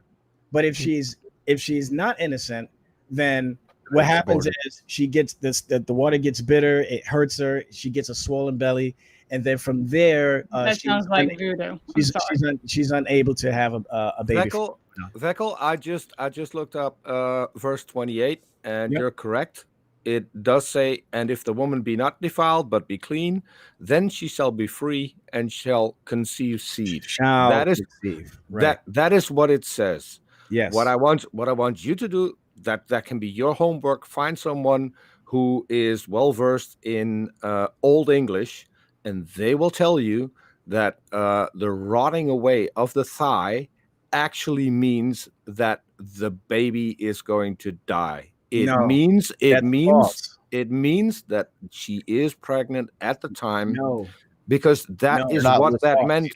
That is what that meant in Old English. No, that's false. That's false. Because Vekl, you can say it's false all you want, but you're leaving out the part to where the woman is pregnant. What happens to the baby? Your sources are better than my sources. Okay.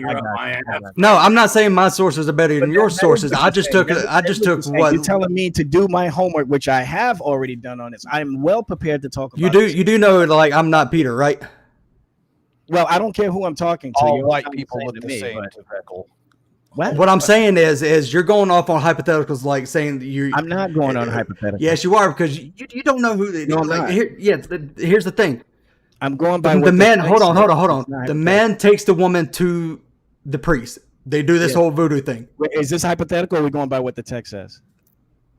I don't give a fuck what the text says. What I'm trying to say is, because the whole thing is a hypothetical. Because yes, it does. Because it's the whole thing is a hypothetical. I don't care. Your hypotheticals. Yeah, your hypotheticals are fine, but my hypotheticals are not. If the guy takes the woman to the priest, she drinks it, nothing happens to her, she can still conceive. The woman is pregnant with another man's child. What happens to the baby? No, I don't care what it says, because this is what everything is implied. Because there's something that you guys always talk about. Saying, what happens to the baby if the woman drinks it? Okay, I already answered this question. No, you didn't. You danced around the question, Vekl. Yes, you did, because you have never said it. No, the reason down by some other guy. The possibility of her being pregnant is you got way too many people talking over each other, so that's the problem. Hey, Wilson. That's just because we're not listening. Remember, Wilson. Okay. Who'd win in a wrestling match, Lenny or God? It's a trick question, sir. Was there a lady in here? I thought I heard a lady in here. Yes, Faith. You got anything you guys want to say? I'm just curious how men went about testing women in this time and age, because back then women were not given a right to do any of this. They were held to the lowest standards possible. A man can just look at a woman and say, "Oh, you were unfaithful. You were doing this. You were doing that." Yeah. Yeah, that was. If you do read the text, it does say that it is interpreted as her being accountable for something she probably didn't do. She was told to take this medication. Yeah. Right. And this medication, if she is unfaithful, she would have an abortion. No, but see, that's the problem. It's not an abortion. That's what I keep trying to tell you. Everything you had me up until the part you said abortion. If you were given any it's type not, of it is not an abortion, folks. It is not. Again, the term thigh to rot does not mean an abortion, it only means Okay, can I just say and this? barrenness. Can I say this? Hold on a Can second. Hold on. Let me just wrap it up. The problem is that you guys keep looking at the part where it says that she has a. I'm looking at it as a fact, as a mother myself, that if you were, and that's irrelevant.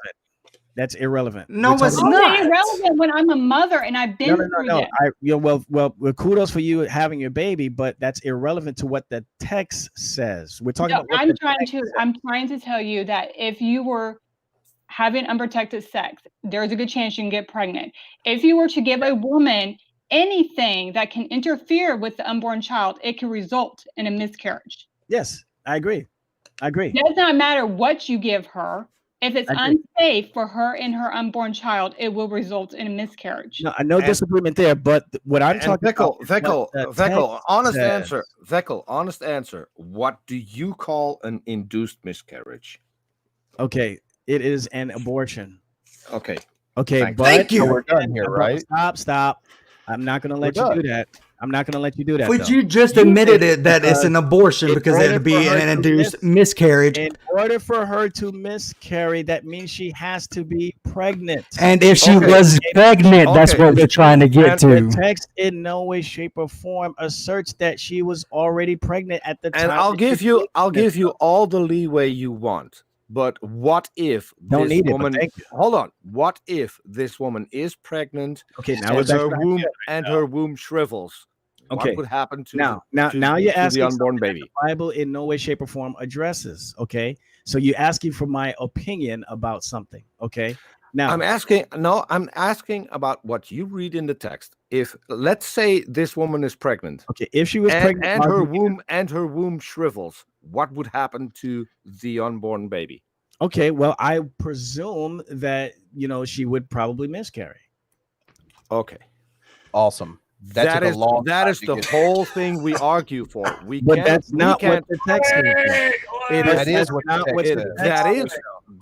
what the text says. The only thing, Vekl, the only thing, effect, bro. The only thing the text is not. Now you see what you guys did. He asked me a hypothetical question. I agreed to it and said, in my opinion, yada yada yada. And then this you're like, is got you. Vekl, listen. That's not logical. That's not logical. Speaking to your opinion. Vekl, listen. I'll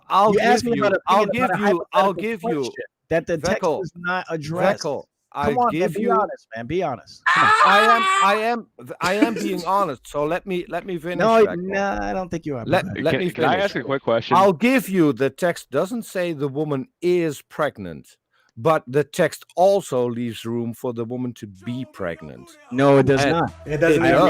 Yes. It doesn't say she is pregnant either. Because of verse 28. Because of verse 28. And also because of the plethora of passages all throughout the Old Testament where God condemns the act of killing babies, the act of human sacrifice. So I'll ask you one more question. I'll ask you one more question, Vekl, to clarify. Go ahead. You can ask me as many questions as you want. Go ahead. Okay. If a woman has sex with a man, is it then possible for her? Okay. Is it then possible for her to become pregnant? Nervous laughter. You gotta love that. Are you serious? You asking me this question? Because that is already I'm asking you that question because that is in the text. That is specifically in the text. If a man has sex with a woman, is it possible that she can get pregnant? That's what you're asking me. Yes, because that part is in the text. Can I ask a certain question? That part is in the text. Hold on, let Faith ask something real quick. If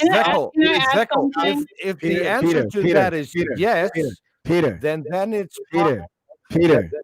What did I say though to you before about? Because I'm the one that brought that up. I said that is a woman bound to be pregnant 100% of the time. Having. Okay, then. Thank you very much. No. That answers your question. Can I ask a question? Here, let Faith ask something for her to be pregnant. Hey, Peter, let Faith ask something real quick. Okay. How far into a pregnancy will a woman know she's pregnant? Oh, back then, I don't know. Exactly. That was going to be my next question. Exactly, because now we're back to hypothetical. She could be pregnant and not even know it. Okay, now what you're doing is you commit. So you're going to use that as an argument, right? That is and that is a fallacy. That's argument from silence fallacy. Okay, you can't do that. You can't say that because back then they didn't have a means to determine if she was pregnant immediately after having sex, so therefore it was an abortion. That is a fallacy. You can't use that. Okay. Again, it would only be an abortion if there was intent to kill the baby or to kill the baby that was inside of a womb. But then giving her this type of water.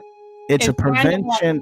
It sounds like there's an intention to cause intention. Yes, there is an intention, and that intention is. So you're telling me that intention is to keep her from getting pregnant.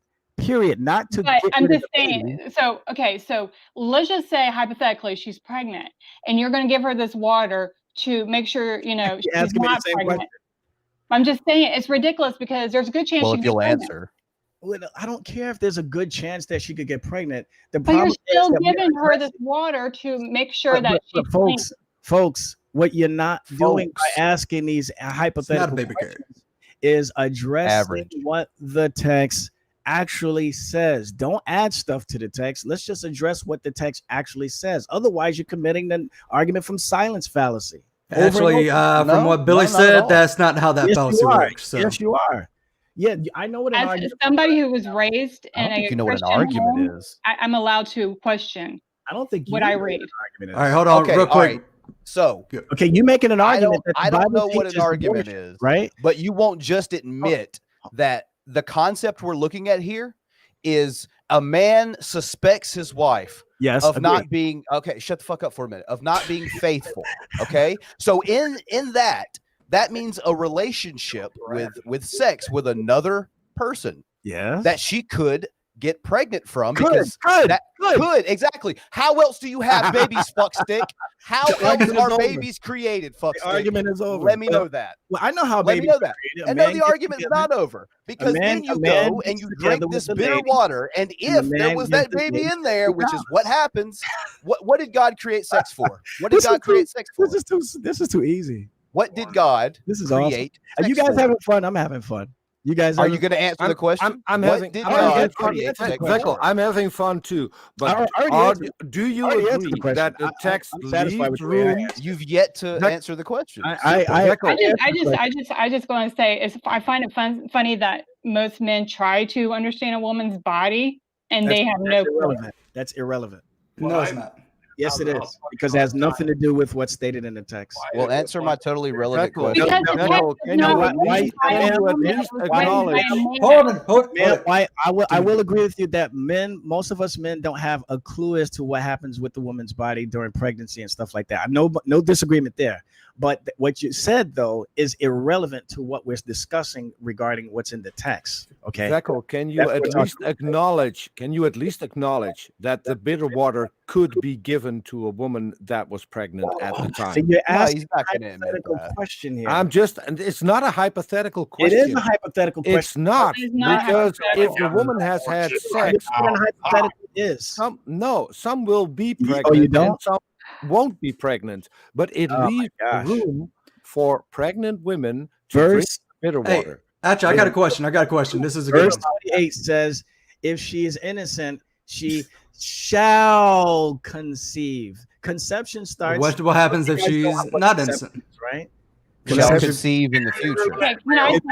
You're saying she's not pregnant. Hold on. Is conception that's something that happens like maybe 9 months after, or maybe 6 months after? Can I tell you something very interesting about hormones? When after a woman has a miscarriage or has natural labor, they are told not to have sex up to 6 weeks because they are high in hormones and can increase their chance of getting pregnant again. Okay. So basically, when you're telling me is that she'll drink this water, her body will go through this change, she can then conceive. You wonder why? Because her hormones are very high, and she has a higher chance. But that's a naturalistic.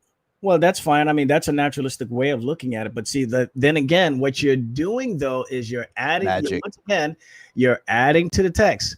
Now, what you're trying. I'm adding to the text. I'm going to tell you. I'm going to tell you what you're doing. You're asserting that because this woman is innocent and she can now have babies, or she can have babies, maybe she was pregnant prior to that. That's what you're trying to assert, right? Yes, because there's a good chance she could have been, because she has been accused of adultery. She was given this water. There's a good chance. What I keep hearing from you guys is there's a good chance, or what if, or could this, blah, blah, blah, blah, blah. There could be a good chance she wasn't pregnant. It's totally not a possibility. Vekl, that is not what I said. What I said is you accuse us from adding to the text. Yeah, that's what you are doing. What you are doing is subtracting from the text. No, I'm not. You completely ignore the fact that there could be a pregnant woman getting the bitter water. And that is highly possible. Not raised around my household. That possible, blah, blah, blah, blah, blah. Let's address what the text actually says. See, and that is what the text actually says. The reason why you're in error, though. You're in error is because you are making a positive claim that this is an abortion. And when I challenge you on it, then you come up with these hypothetical questions. Because I was raised in a household where we were told to talk about the Bible. No, it's absolutely positive that some women were pregnant and some women were not in this scenario. Okay, but where does it? And show it to me. Where does it say? Where does it say that it's not? Argument from silence. The argument from silence right there. You see? That you're not. I don't think you understand what you're saying right now. I really don't think you understand the words you're using. No, that's just a cop out on your part. Because the cop out is saying that your hypothetical is fine. Don't have a logical argument. Is not fine. So now you have to try to accuse your opponent of not knowing what they're talking about to get away. Do you mean when you repeatedly said you're not listening instead of just responding to what the fuck I asked you? Like that? Well, I mean, like that? You want to get mad because you're getting refuted. I'm not getting refuted. I'm mad because you refuse to answer simple questions. Every last one of you have failed miserably in showing us. Your fucking parents failed you. Okay, your parents. You know what? I'm gonna tell my grandmother that you said that because she was raised as a Christian. Every last one of you has failed to show me in text, according to what the text says, that this woman who is not able to have birth, whose belly gotten swollen, was pregnant and miscarried. The only thing that's going to be able to help you is Vekl, you're subtracting from the text again. No, I'm not. It's not. Right? No, yes. No, I'm not. I'll listen to me, and I'll tell you. Listen to me, and I'll tell you You're why. being dishonest, Peter. No, Vekl, listen to me. Shut the fuck up, Vekl, and hear him out. Listen to me. Why? Because the text doesn't talk about one woman. Nervous. It doesn't talk about one specific woman. Of course, it doesn't talk about one woman. Okay, come on, man. No, but you just said the woman. It wasn't the woman. It was the women. Oh my God, are you serious, dude? Yes. Are you being serious, dude? And that is why I'm saying. That's why I'm saying. Even if 300 women were not pregnant and one was, there was still one abortion. This is prescriptive text, folks. This is just simple probability. So it's not addressing just one woman. Okay. No. And that is here's the thing, Vekl. All women in Israel, all of them, not just one in particular. Come on, man. What are you doing to me here? Come on. No, here's the thing. You're. I'm piggybacking off what. Hold on. I'm picking back off of what Bran said. You're dodging around the question because the text says if she is the text. Frank, you gotta. There's another couple back in. There's a woman in the room. Make sure Jill gets the link. Oh yeah, Jill. You won't get in here. Actually, I am curious to hear Jill have a debate with the woman. I just think he's like Raj from the Big Bang Theory who doesn't want to talk to women. So personally, I'm really curious to know why he won't debate women. I don't know why, but okay. All right, answer the question. Anyway, let's get back to the topic. Go ahead. Answer the question. What happens if she is? Okay. Are we still doing this? Hold on. What happens if she is not pregnant? Hold on. Stop. Go ahead. What happens if she's not pregnant? Okay, if she's not pregnant while drinking the dirty water? Yes. It tells you right there in verse. What happened? I want you to answer me. Okay, Let me read. No. Answer the question. What happens if she is not pregnant? I'm going to read the verse to you. What happens if she is not pregnant? I'm just going to keep saying this. What happens if she is not pregnant? You can go keep asking me the same question. I'm going to give you the same answer. You ready? Not an answer. That's not an answer. You're just reading a script. What happens, in your own words, what happens if she is not pregnant? Not defiled herself and is clean, then she shall be free and shall, all together now, children, shall conceive. Now, what does that mean in your own words? Okay, what that means is that she shall be able to get pregnant. What happens if she is pregnant then? Just confirmed. You That's just what confirmed. is, boys and girls. Vekl, you just confirmed that there is a possibility she could be pregnant. False. Yeah, no. What happens? Yeah, what happens if she is pregnant now? It went over your head, bro. No, it didn't. What happens if she is pregnant? Let me read this again for the fifth. What? Hold on, Vekl. I'm talking. What if she is pregnant? I gave you what if she wasn't pregnant. Now, what if she was pregnant? To the hypothetical question. So it's not a hypothetical question. Both of these are hypothetical questions, and you answered one of them. What if she is pregnant? Hold on a second. What if she is pregnant? Okay, I'm holding you to this question because you have not answered the question. Shut up, Jill. I'm holding you to this question because you have not answered this because you're hiding behind this hypothetical bullshit. What if she is? You don't want to hear the answer? I'm gonna answer the question. Okay. All right. Because what you're asking me is a altogether. I don't give a fuck if it's hypothetical because I just asked you the hypothetical, but if she wasn't pregnant. Hypothetical and opinionated fashion. It tells you what happened if she was pregnant. No, it doesn't. That's sure a lie. It does. No, it does. That's a lie. You're not answering the you question. You admitted it earlier. Vekl, answer Frank's question. Okay, Please answer question. Are you asking me a hypothetical question? So, which is based, the answer is going to be based off of my. I don't care if it's a hypothetical. Stop hiding behind the hypothetical and just answer the question. What happened if she is pregnant? My opinion. What does an old Hebrew word say? Hold on, what was if she was pregnant while drinking this bitter water, what I presume is going to happen. Hey, can I say something real quick? I'm sorry. Look, are you looking for everybody's been saying like the same thing over and over and over and Welcome over to the conversation. Thank you. Oh shit! Vekl, why are you saying here's the reason that people are repeating the same thing? People on the side chat probably want us to talk about something else now. Actually, no, they want me to hold your feet to the fire when you won't answer a fucking question. I don't care if it's hypothetical. Now you're copping out again. I've answered your question. No, you didn't. And now you're just using that as a cop out to get away from the fact that you've been refuted. Can I just say something? It's very interesting that you're like, we're doing hypothetical, but if you actually were to look things up, there have been multiple discussions about this particular topic, and they have also done hypothetical. I'm well aware of that.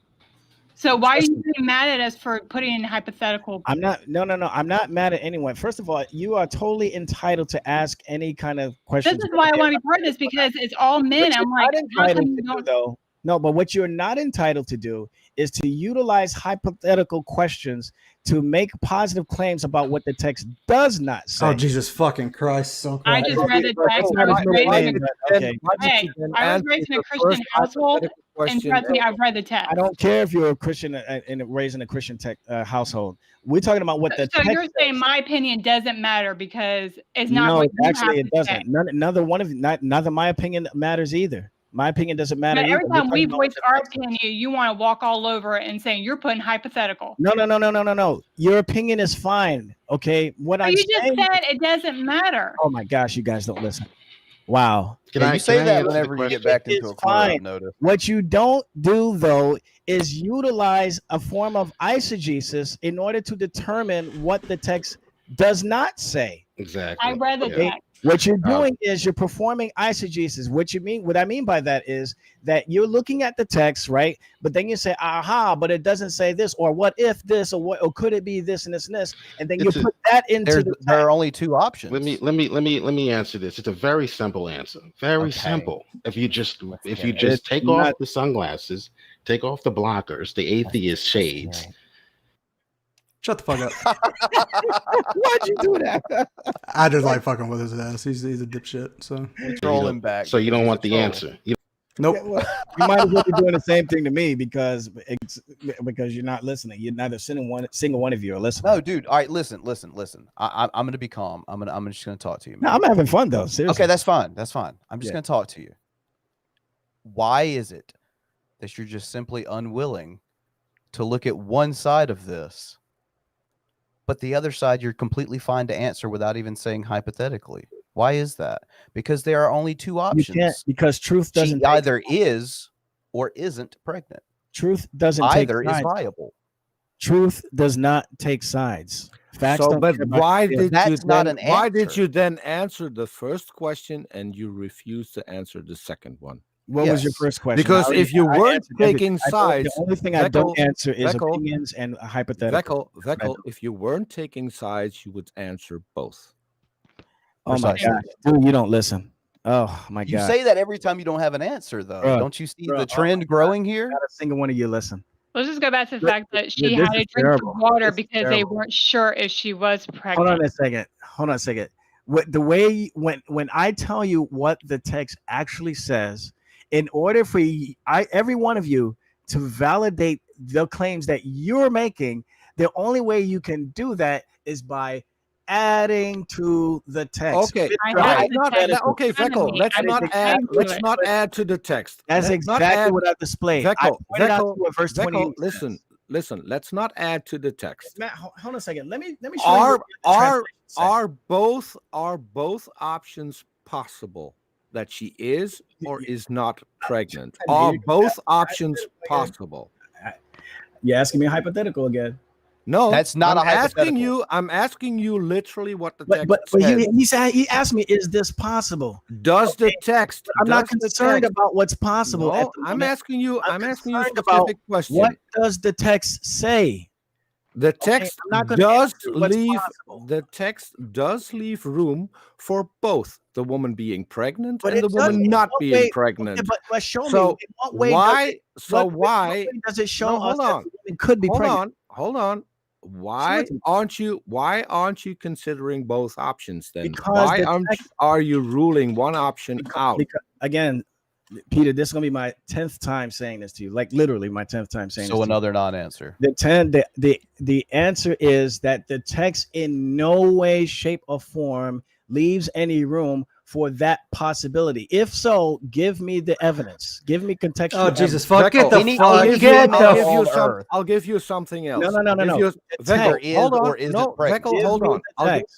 I don't want to hear from anything else except what the text says. Hold on. Vekl, let me talk first. He and knows then he's lost. Then you can refute me. I'll give you one thing. I already did You have been conditioned to not answer this question. And this is what I got. No, hold on. This is what I got from talking to Christians. We've had Christians on our channel and have become friends with some of the guests on our channel. And they are well aware now that there are questions that they cannot answer because they have been conditioned all their life as a Christian. Irrelevant. To not answer that question. That's a non sequitur. No, it's not. It is Yes, not. it is. Because what you're bringing up, Say that word. what you're doing here is you're bringing up something that has nothing to do with what we're looking at. That's 95% And hypothetical. what you're doing here is like you're saying, oh well, I know Christians who are conditioned to think. Look, we're not talking about what I'm doing. What I'm doing. What does the text say? Listen. What I'm doing is pointing out to you that you struggle with this particular question. I don't. And the only thing I'm going to ask of you after this show is that you just reflect on yourself and ask yourself why couldn't I answer Frank's question? He asked me a hypothetical first and then asked me another hypothetical, and I could not answer the second one. No. First of all, I'm not obligated to give an answer to an. You're not obligated. No one says you're obligated. No one is obligated. When you're talking about what the actual text says, when you're trying to argue objectively, no one is obligated to argue about any type of hypotheticals. We're talking about what does the text actually say. You say that it does say that a woman can lose her baby, miscarry. I say it doesn't. So now I'm saying the text leaves room for the woman. No, hold on. Idiot. Okay, hold on. You confirmed. Text says. Vekl, you confirmed that. I got about 5 minutes on before I'm watching some shit. That the woman is not pregnant. That also then confirms that there is a possibility that she is pregnant. But the text in and of itself does not assert that. You have to eisegete that. The text also doesn't assert that the woman is not pregnant. Yes, it does. No, it All doesn't. right, I'm done. I'm fucking done with this shit. This shit's going in a circle. You want to answer the question? Damn it! Holy shit! I have an obligation to fucking Grampy to play a fucking Shanny video so he can fucking laugh. So we can fucking laugh. Oh, God damn, that went away. God damn it! I really got the wrong impression about him at first. I thought he was okay. I'm gonna say I am sorry, Grampy, because you told me, you ate some good chocolate. I ate a lot of fucking chocolate tonight for this show, man. I was like, fuck. Can I just ask? I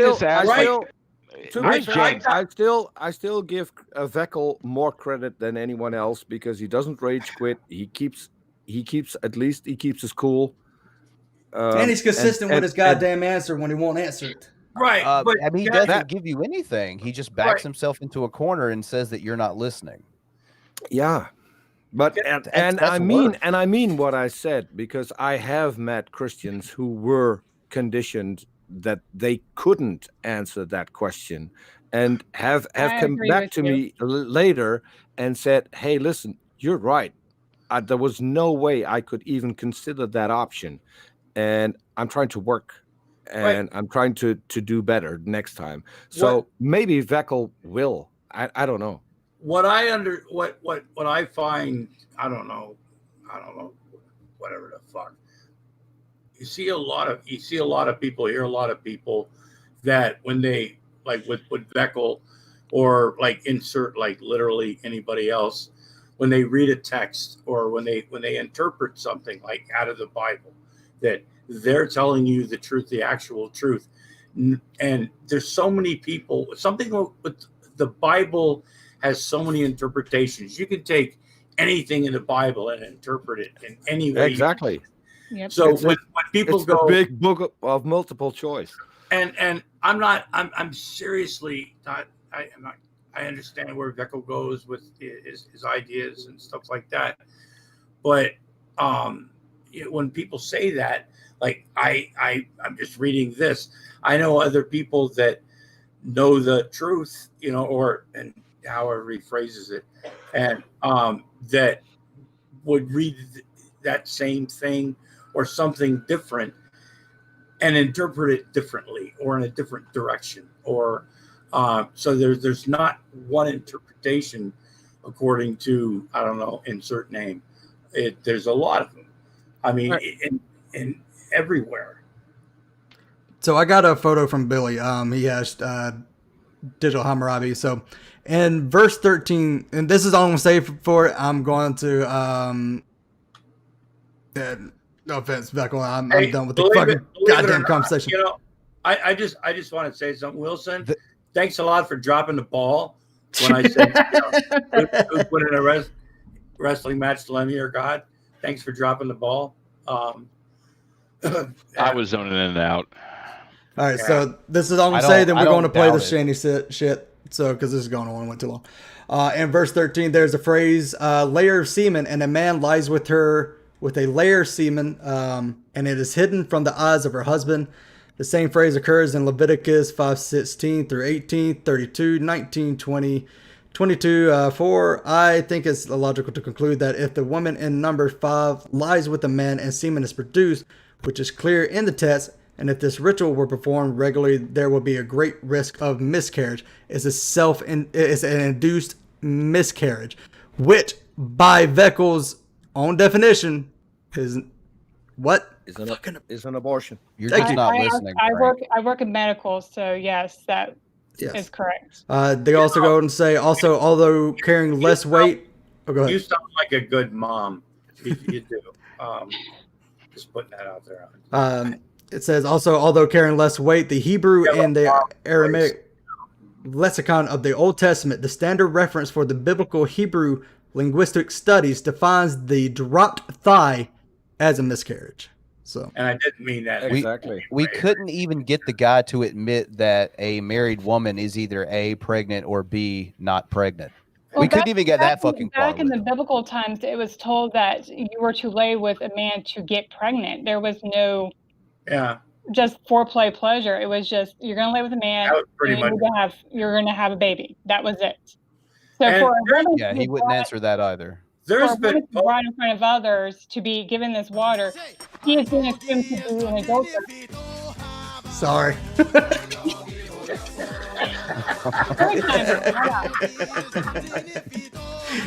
That reminds me of Cheeky Chica or Cheeky Chica.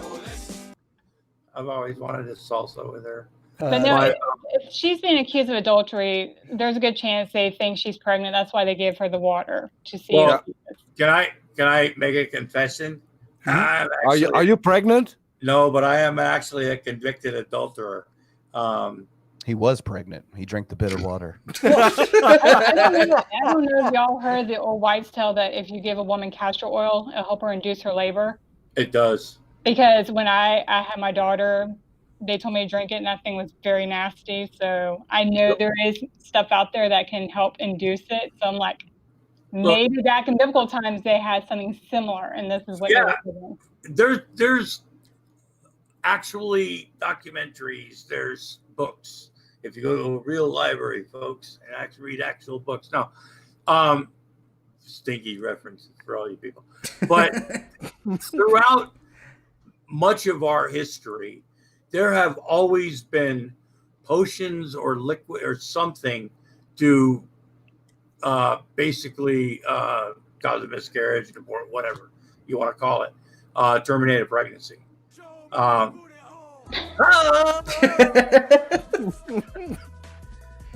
damn it. I walk around now. God damn it. That piece of shit. You know, it's like, oh fuck. That's a good thing I stay in that. It's a good thing I don't go out much. That music is perfect though. That image. I love it.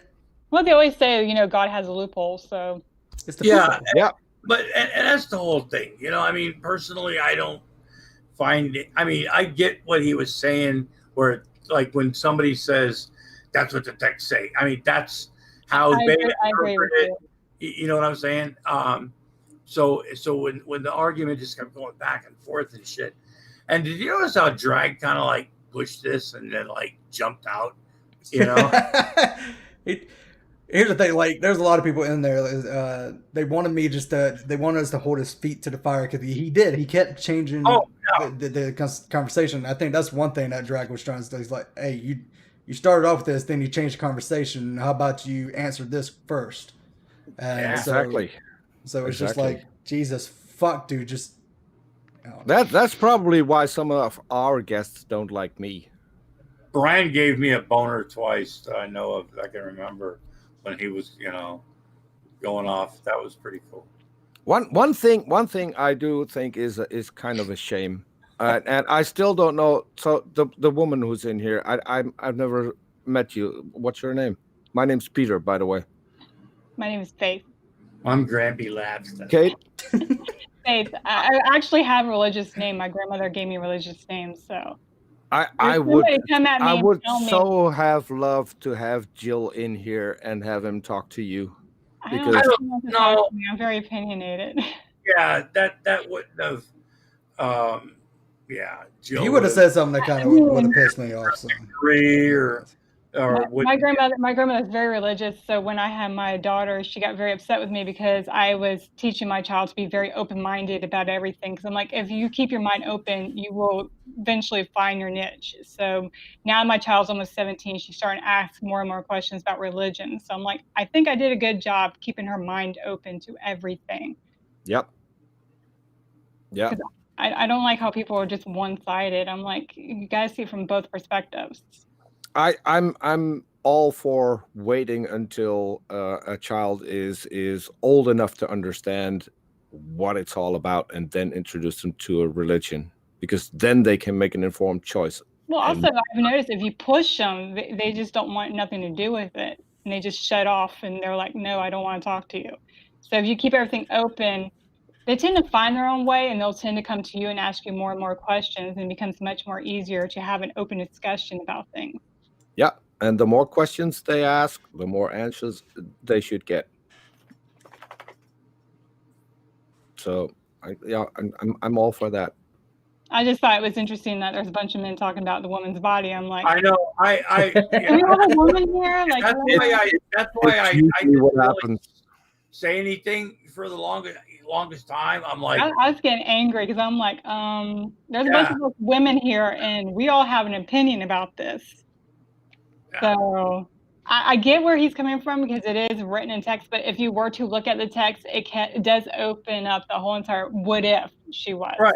Yeah. Because that's why they were administering it to her, because they're like, if she was, this would happen. Yeah. Because if she's guilty, yeah. No. Exactly. Because right there, if she's guilty, does imply that she was pregnant.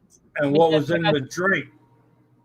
Also, I'm like, even if she was, I'm like, here's another catch. Here we go. What if she wasn't pregnant? She did have a reaction. I mean, they're basically giving her dirty water. Any woman would have any type of reaction to that because their bodies are not used to having that. Not only a reaction, they got the soil from the floor of the temple. God knows what's on the floor. The reaction could have been that she just died. Exactly. I mean, look at our world nowadays. People have allergic reactions to basic items. So I'm like, what if she had an allergic reaction? You're just going to basically stone her because she thought she had, adulterous affair, but she's having an allergic reaction. But there's a good chance she could have been pregnant because back then, when you lay with a man, you lay to get pregnant. Jeez, I seen a kid have a fucking reaction to peanuts one day. Oh Jesus, that got you did say peanuts, right, Grampy? Yeah. No. Okay. All right. When she said, the allergies that people have, and I'm so I remember when the only one who caught that. Oh, jeez. Well, they tell you to give your child like all these items when they're little, so that if they do have a allergic reaction, you can either reverse it or you can like help adapt to it. Yeah. So, but I'm like, the things they give you back then, I'm like, I don't agree with most of that because I'm like, we don't know where it's been. We don't know if it's safe. There was no laws. There was no rules, no regulations. We're just giving it to them.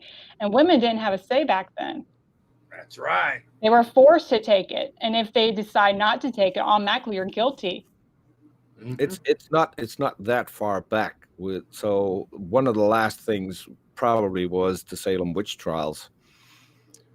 I mean, look at women's right to vote. That was not that far long ago either.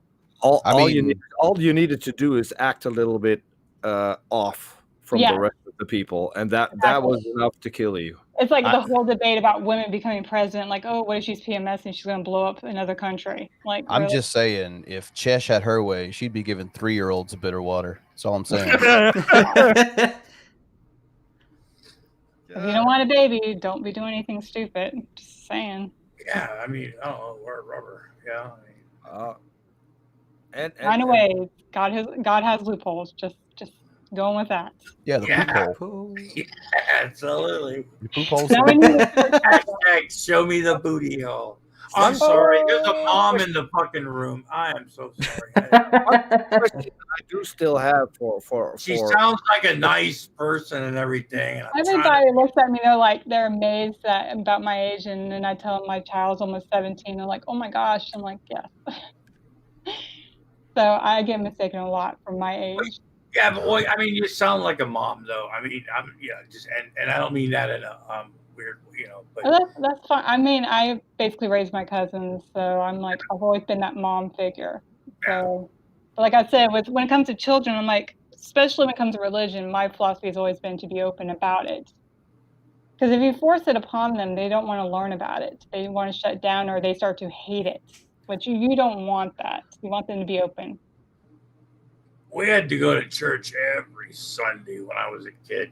And I was a little kid. And by the time I was 12, after I got confirmed and all that stuff, we were Lutheran.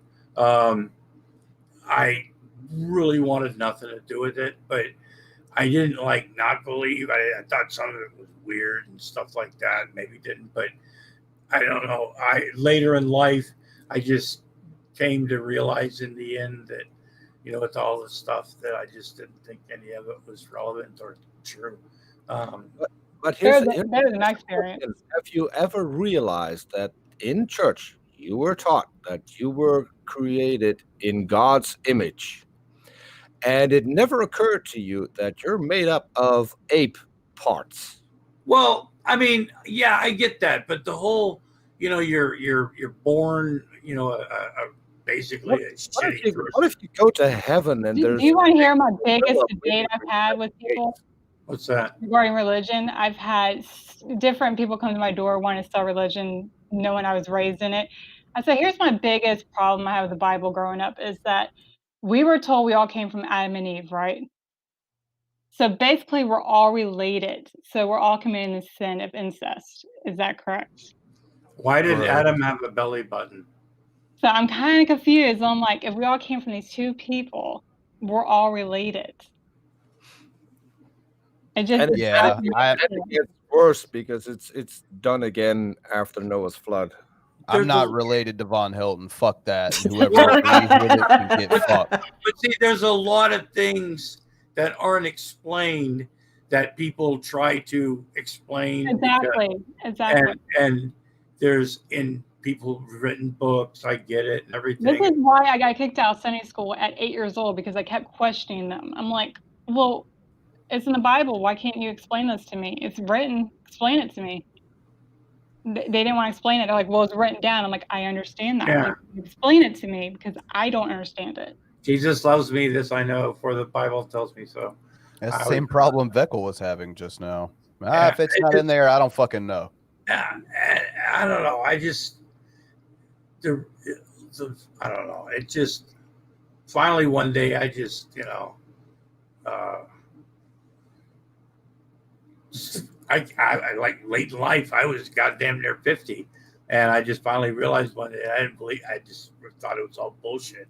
I didn't think any of it was true. And then I got labels and shit like that. And fucking 10 years later, here I am. So, yeah, I'm just a piece of shit. Vincent Jones says, better question for Grampy. Why does God have a belly button?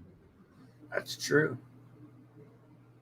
Oh, they're fun to play with, and when you're and you can put stuff in them and everything. I remember my youngest son was little. God damn it, fucking mashed potato and peas, and his fucking belly button and shit like that. And you're like, God damn, But yeah, a good pocket for change. Hold on. Someone's got a message for you. Thanks for the question.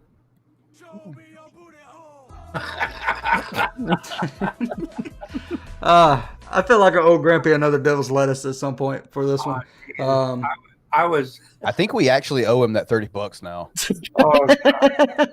I was, I kept thinking for the longest time, going, okay, this is gonna, and everything, and it did not. It didn't. Dude, time legit went away from me. I didn't realize that it was like what time it was, like 11:15. I'm like, Vekyl's got to fucking go. This is good. We spent like an hour and like 15 minutes trying to get him to answer a damn question. He wouldn't answer the fucking question and hide behind hypotheticals. Jesus fuck. Well, we need to get ourselves a KGV. And what we need to do is we need to get the 1631 KGV. What's that? That is what is called the Wicked Bible, because that has in the 10 Commandments, thou shalt commit adultery. Ooh. And there are actually 2 of those in the U.S. that you can visit. I think one is in Houston, and I forgot what the other one was. Well, fun fact, actually, the actual 10 Commandments were during that little controversy when they were taking them out of, courthouses, and there was that big thing. At that point, I was actually like defending, like the 10 Commandments because, morality and everything. Not really, laws, all that shit. Not really like remember much or thinking about it. And this guy looked at me and he says, well, what's the first 4 commandments?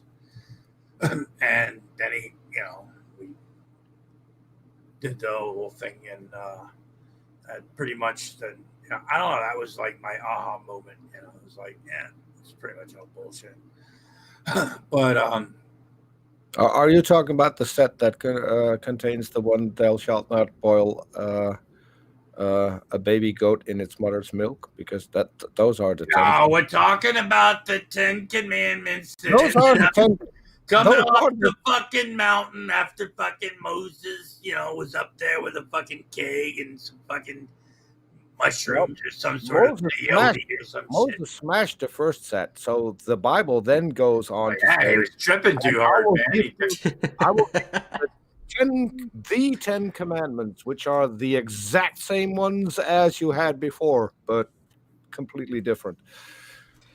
Yeah, I just don't think when people, I don't know, like when people like start talking about Bible verses and shit, or we can prove God by reading this Bible verse and shit. It's like, oh fuck's sake, man. Really. Well, if y'all want to watch something hilarious, y'all should watch Ricky Gervais' stand up. He does like the Noah's Ark. Oh yeah, I love that. It's hilarious because I'm like, I had the same thoughts. Like, how does this work? And then he did one about how animals are gay, and it was hilarious. How dolphins rape each other. And it was through the blowhole. I'm like, what am I watching? This is so messed up, but I can't stop watching this. It's hilarious. They rape each other in the blowhole. That's why it's called a blowhole. He's like, can you get off me? You're giving me a headache. And I'm like, oh my gosh. Really? I don't know. When it comes to certain things, like, when somebody look at a platypus and go, just goes to show you God's got a sense of humor. It's like, no, I don't know. That always kind of got me. It's like, what was he just having a good day one day? And, it was like, I think And it never dawned on people who are looking for the crocoduck that they got the platypus. Yeah, I mean, that's pretty much what they're looking for. Well, my philosophy in life has always been everything happens for a reason, even if we don't know those reasons. And that's what I live by now. So I don't know. I just think, I didn't exist for fucking millions of years. To be honest, a lot of fucking things happened simultaneously throughout fucking history, and somehow or another, I was the fastest swimmer one day, and pretty much here I am. And history repeats itself. That we know of. Huh? History repeats itself. We're supposed to learn about history. I'm like, but yet we repeat it. Oh yeah, it's something that we enjoy doing most, As telling people not to repeat history, and then they start yelling Nazi, or they start yelling this or that, or you're this or you're that. Everything's black and white. You're either with us or you're against us. History doesn't repeat itself, because I've spoken to von Helton, and he convinced me that history is being changed. It started in 1984, I think. Oh goodness, the year I was born. Thank you. Yeah. So they changed history, and they're changing all the history books. Yeah, the revisionist history. Yeah. Well, it all started when the communist professors infiltrated our universities back in the 30s. Yeah, and there's it's been horrible. I mean, jeez. I mean, these days it's unimaginable. There are people that think that the world is actually an oblong spheroid. I mean, everyone knows it's flat. It says so in the Bible. Oh my gosh. Yeah, and they change everything. Friend of Grampy Lobster is a quote unquote resident of Australia, Miss Elsie, and apparently Australia doesn't really exist. No, they're all crisis actors, and we think she had to learn her accent, which she's pretty good at, But we think that she says she lives in the middle of nowhere, so we're thinking it's like somewhere in the middle of Kansas or Iowa or Nebraska or some shit, or even like Wyoming or some, obviously in the middle of nowhere. Could be Nevada. There's a YouTube channel that has a top 10 list of what flat earthers believe, and I watched that and I'm like, you gotta be kidding me. Like, really? Last week I talked to someone who Well, told that guy fucking shot himself up in a fucking rocket, stunt or not, whatever the fuck. He was gonna prove flat earth and shit. He ended up fucking killing himself for being stupid. God. Yeah, there's hidden areas on the map we don't know about. I'm like, those fucking ice and stuff, but I think to be fair though, Grampy, the guy in the rocket actually proved his point because he did end up being a flat earther. That's true. I saw that and I'm like, well, what the fuck did he think was gonna happen? Hey, god damn. Well, at least we know now that a landing parachute shouldn't be burned on takeoff. Because that's bad. That guy's launch made Evel Knievel skyrocket over the fucking Snake River Canyon. Fucking looked like a success. Oh, jeez. That was... Frank, did we mess up the entire show? You never got to play shit. He brought me in and I just messed it all up. Fuck it. It's usually what will happen. It's usually how the Devil's Lettuce goes. We start one way and then it just totally went other way. But we don't start talking about abortions and women's fucking reproductive Like rights. I said, we got a woman on the show during a very heated discussion. Look what happened. Frank, I would say that you are now allowed to play the video that I sent you. Oh Jesus! I thought that is really appropriate to what happened to this show. I thought Vekl was going to come in for a little bit and then go, I don't know, kind of like gracefully. I don't think we expected a woman to step in and say something. So. Jesus, I thought I was going to come in for a couple of minutes because that's literally what I said. Yeah, I am about to shut this down I am about to shut it down because I do got to go to work tomorrow too. So, but Grampy, I owe you another Devil's Lettuce. Jesus, God, well, I might just do a fucking live stream because I'm kind of wound up, Well, I appreciate y'all putting me on this. Fun. No problem. Anytime you want to, Faith, let me know.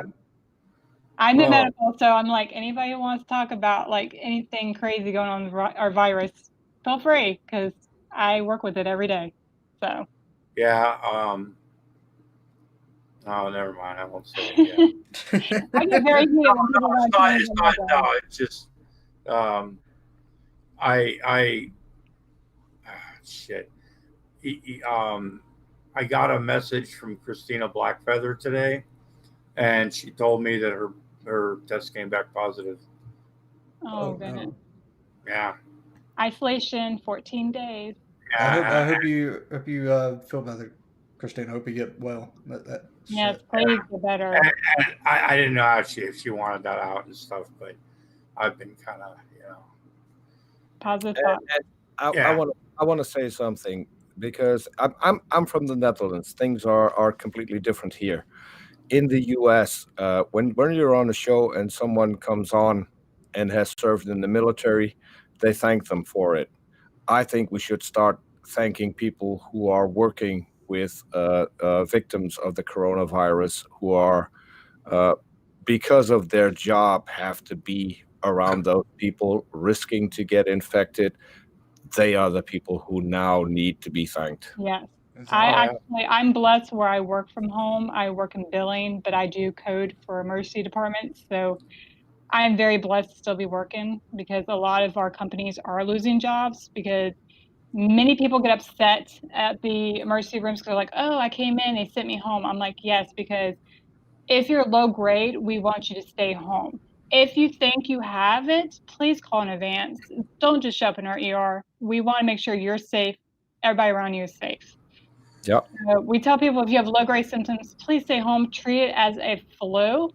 If it does get worse, call your doctor, call your emergency room, let them know I need to come in and have something done. That way we can be there right away, because our doctors are now prioritizing everybody. But sadly, I do live in an epic center state, so everybody here is getting tested regardless of what you come in for. So we ask people to just stay home. Please treat it like the flu. Please be considerate. Wear your mask out and about. I know it's hot. It's difficult. But please just be considerate. I know it's difficult, people.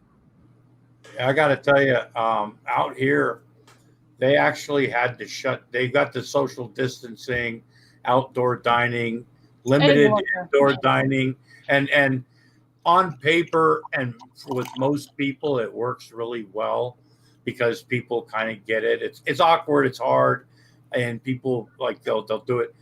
But we actually have out here like these mom and pop homemade ice cream companies are really big out here. There's a lot of them.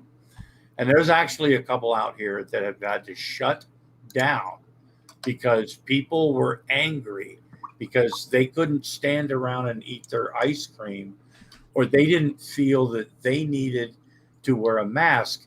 And they would start yelling at 16-year-old kids who were doing this as probably like their first job, kind of like a McDonald's job when I was a kid.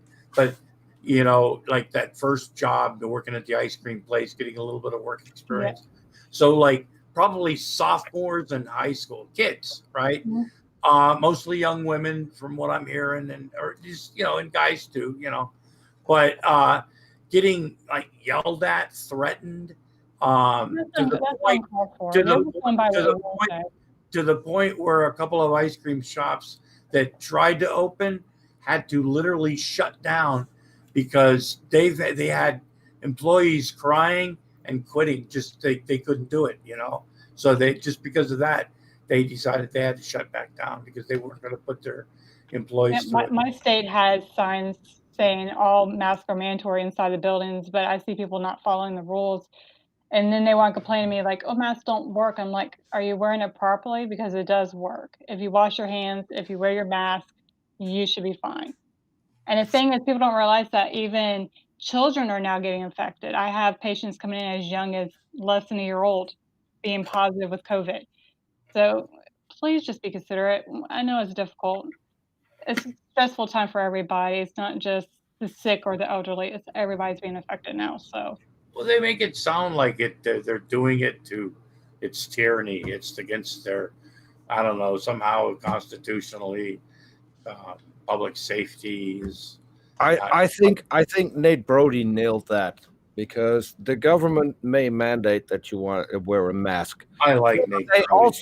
They also mandate that you wear clothes. Just let that sink in. Well, I have to wear a mask, and with the heat index is 110 here, so if I'm wearing a mask, I don't see a problem why people can't wear masks when they go inside. Look, I've got emphysema, COPD. I know I still smell masks come with filters, so you can wear a mask with a filter.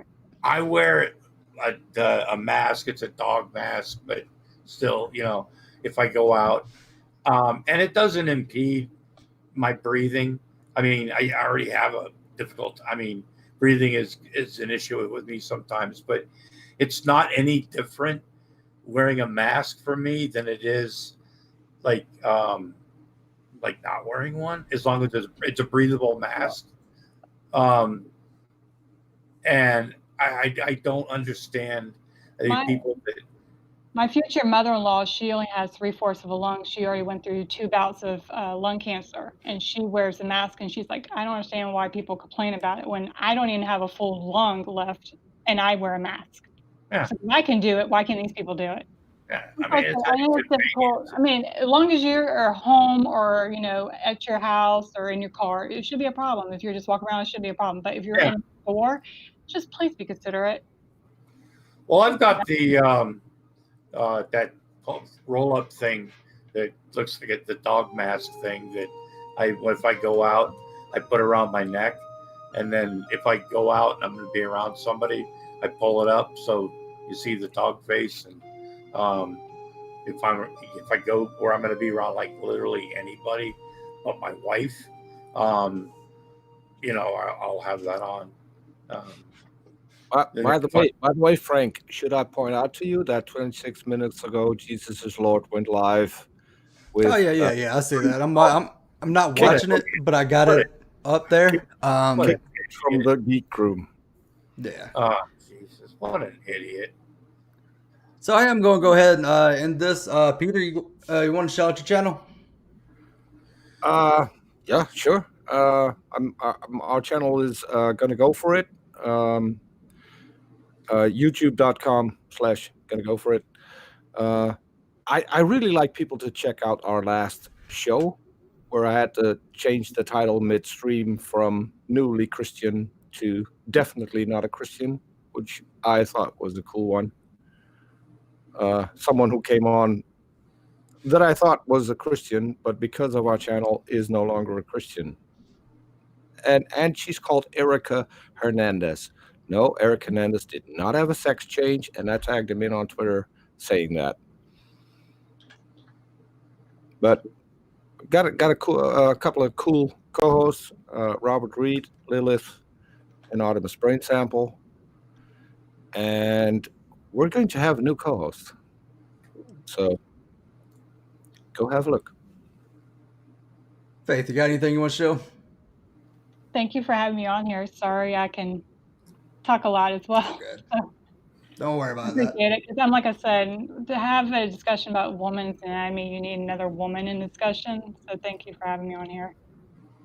No problem. Great for jumping on. Yeah. Lobster, you got anything?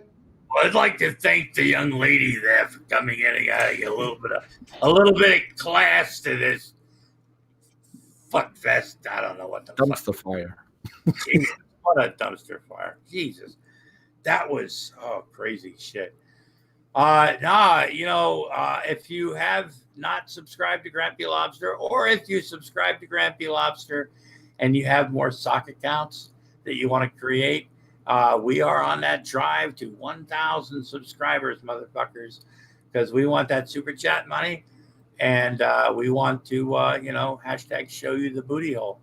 Well, after tonight, if Jill alone subscribes to you with all the sock accounts that he just created to get on this stream, you should be good. I do want to give my mods a little shout out because they had to like clean up the chat of all the fucking. And I've got merch out there. Adam's out there, and I've got a fucking PayPal too. You know, the chicken salad fund. Nod, wink, wink. I don't know if Adam's out there because I'm not even looking at the chat. I'm on the StreamYard side. I've been watching the private chat. It's been quite interesting. You know, Jill's quite a fucking freak. And MudBrooker did send in $5. Sorry. If you need surgery, be sure your surgeon doesn't wear a mask because you know they don't work. Yep. Yeah. Safety first. Okay. And Jill, if you're still playing our video, there you go. Because I know this bothers you. So. You know, and I wanted to say that I've made this known for years that Jesus, I forgot the guy's name. That older, who does that guy look like in the bottom of that old cowboy guy? Jesus, what's his fucking name? Anyway, I like that look. If I was a handsome man, what are you doing after work there, son? Just kidding. Jesus, what was that? Sam Elliott, yeah, kind of that rugged fucking, take me now, kind of I'll be gay for you any day, boy, kind of look. Not that I want to, have actual butt sex, sir, but I do find that picture mighty attractive. I hope Jill plays this live. If he goes all the way in, I'm just going to kind of enlarge just G-Man sucking a dick, looking like he's doing something. So, all right, guys, that's going to be it. Frank, I'm going to join you, so I changed my picture. I don't have a camera. Just for Jill. Just for Jill. And he's got 6 people watching. I'm one of them. Fuck you, Jill. Vekl, Jesus Christ. It was horrible. But yeah. But do we know if those 6 people watching aren't the suck accounts that he created? No. All right. No. Thanks for. Thanks for.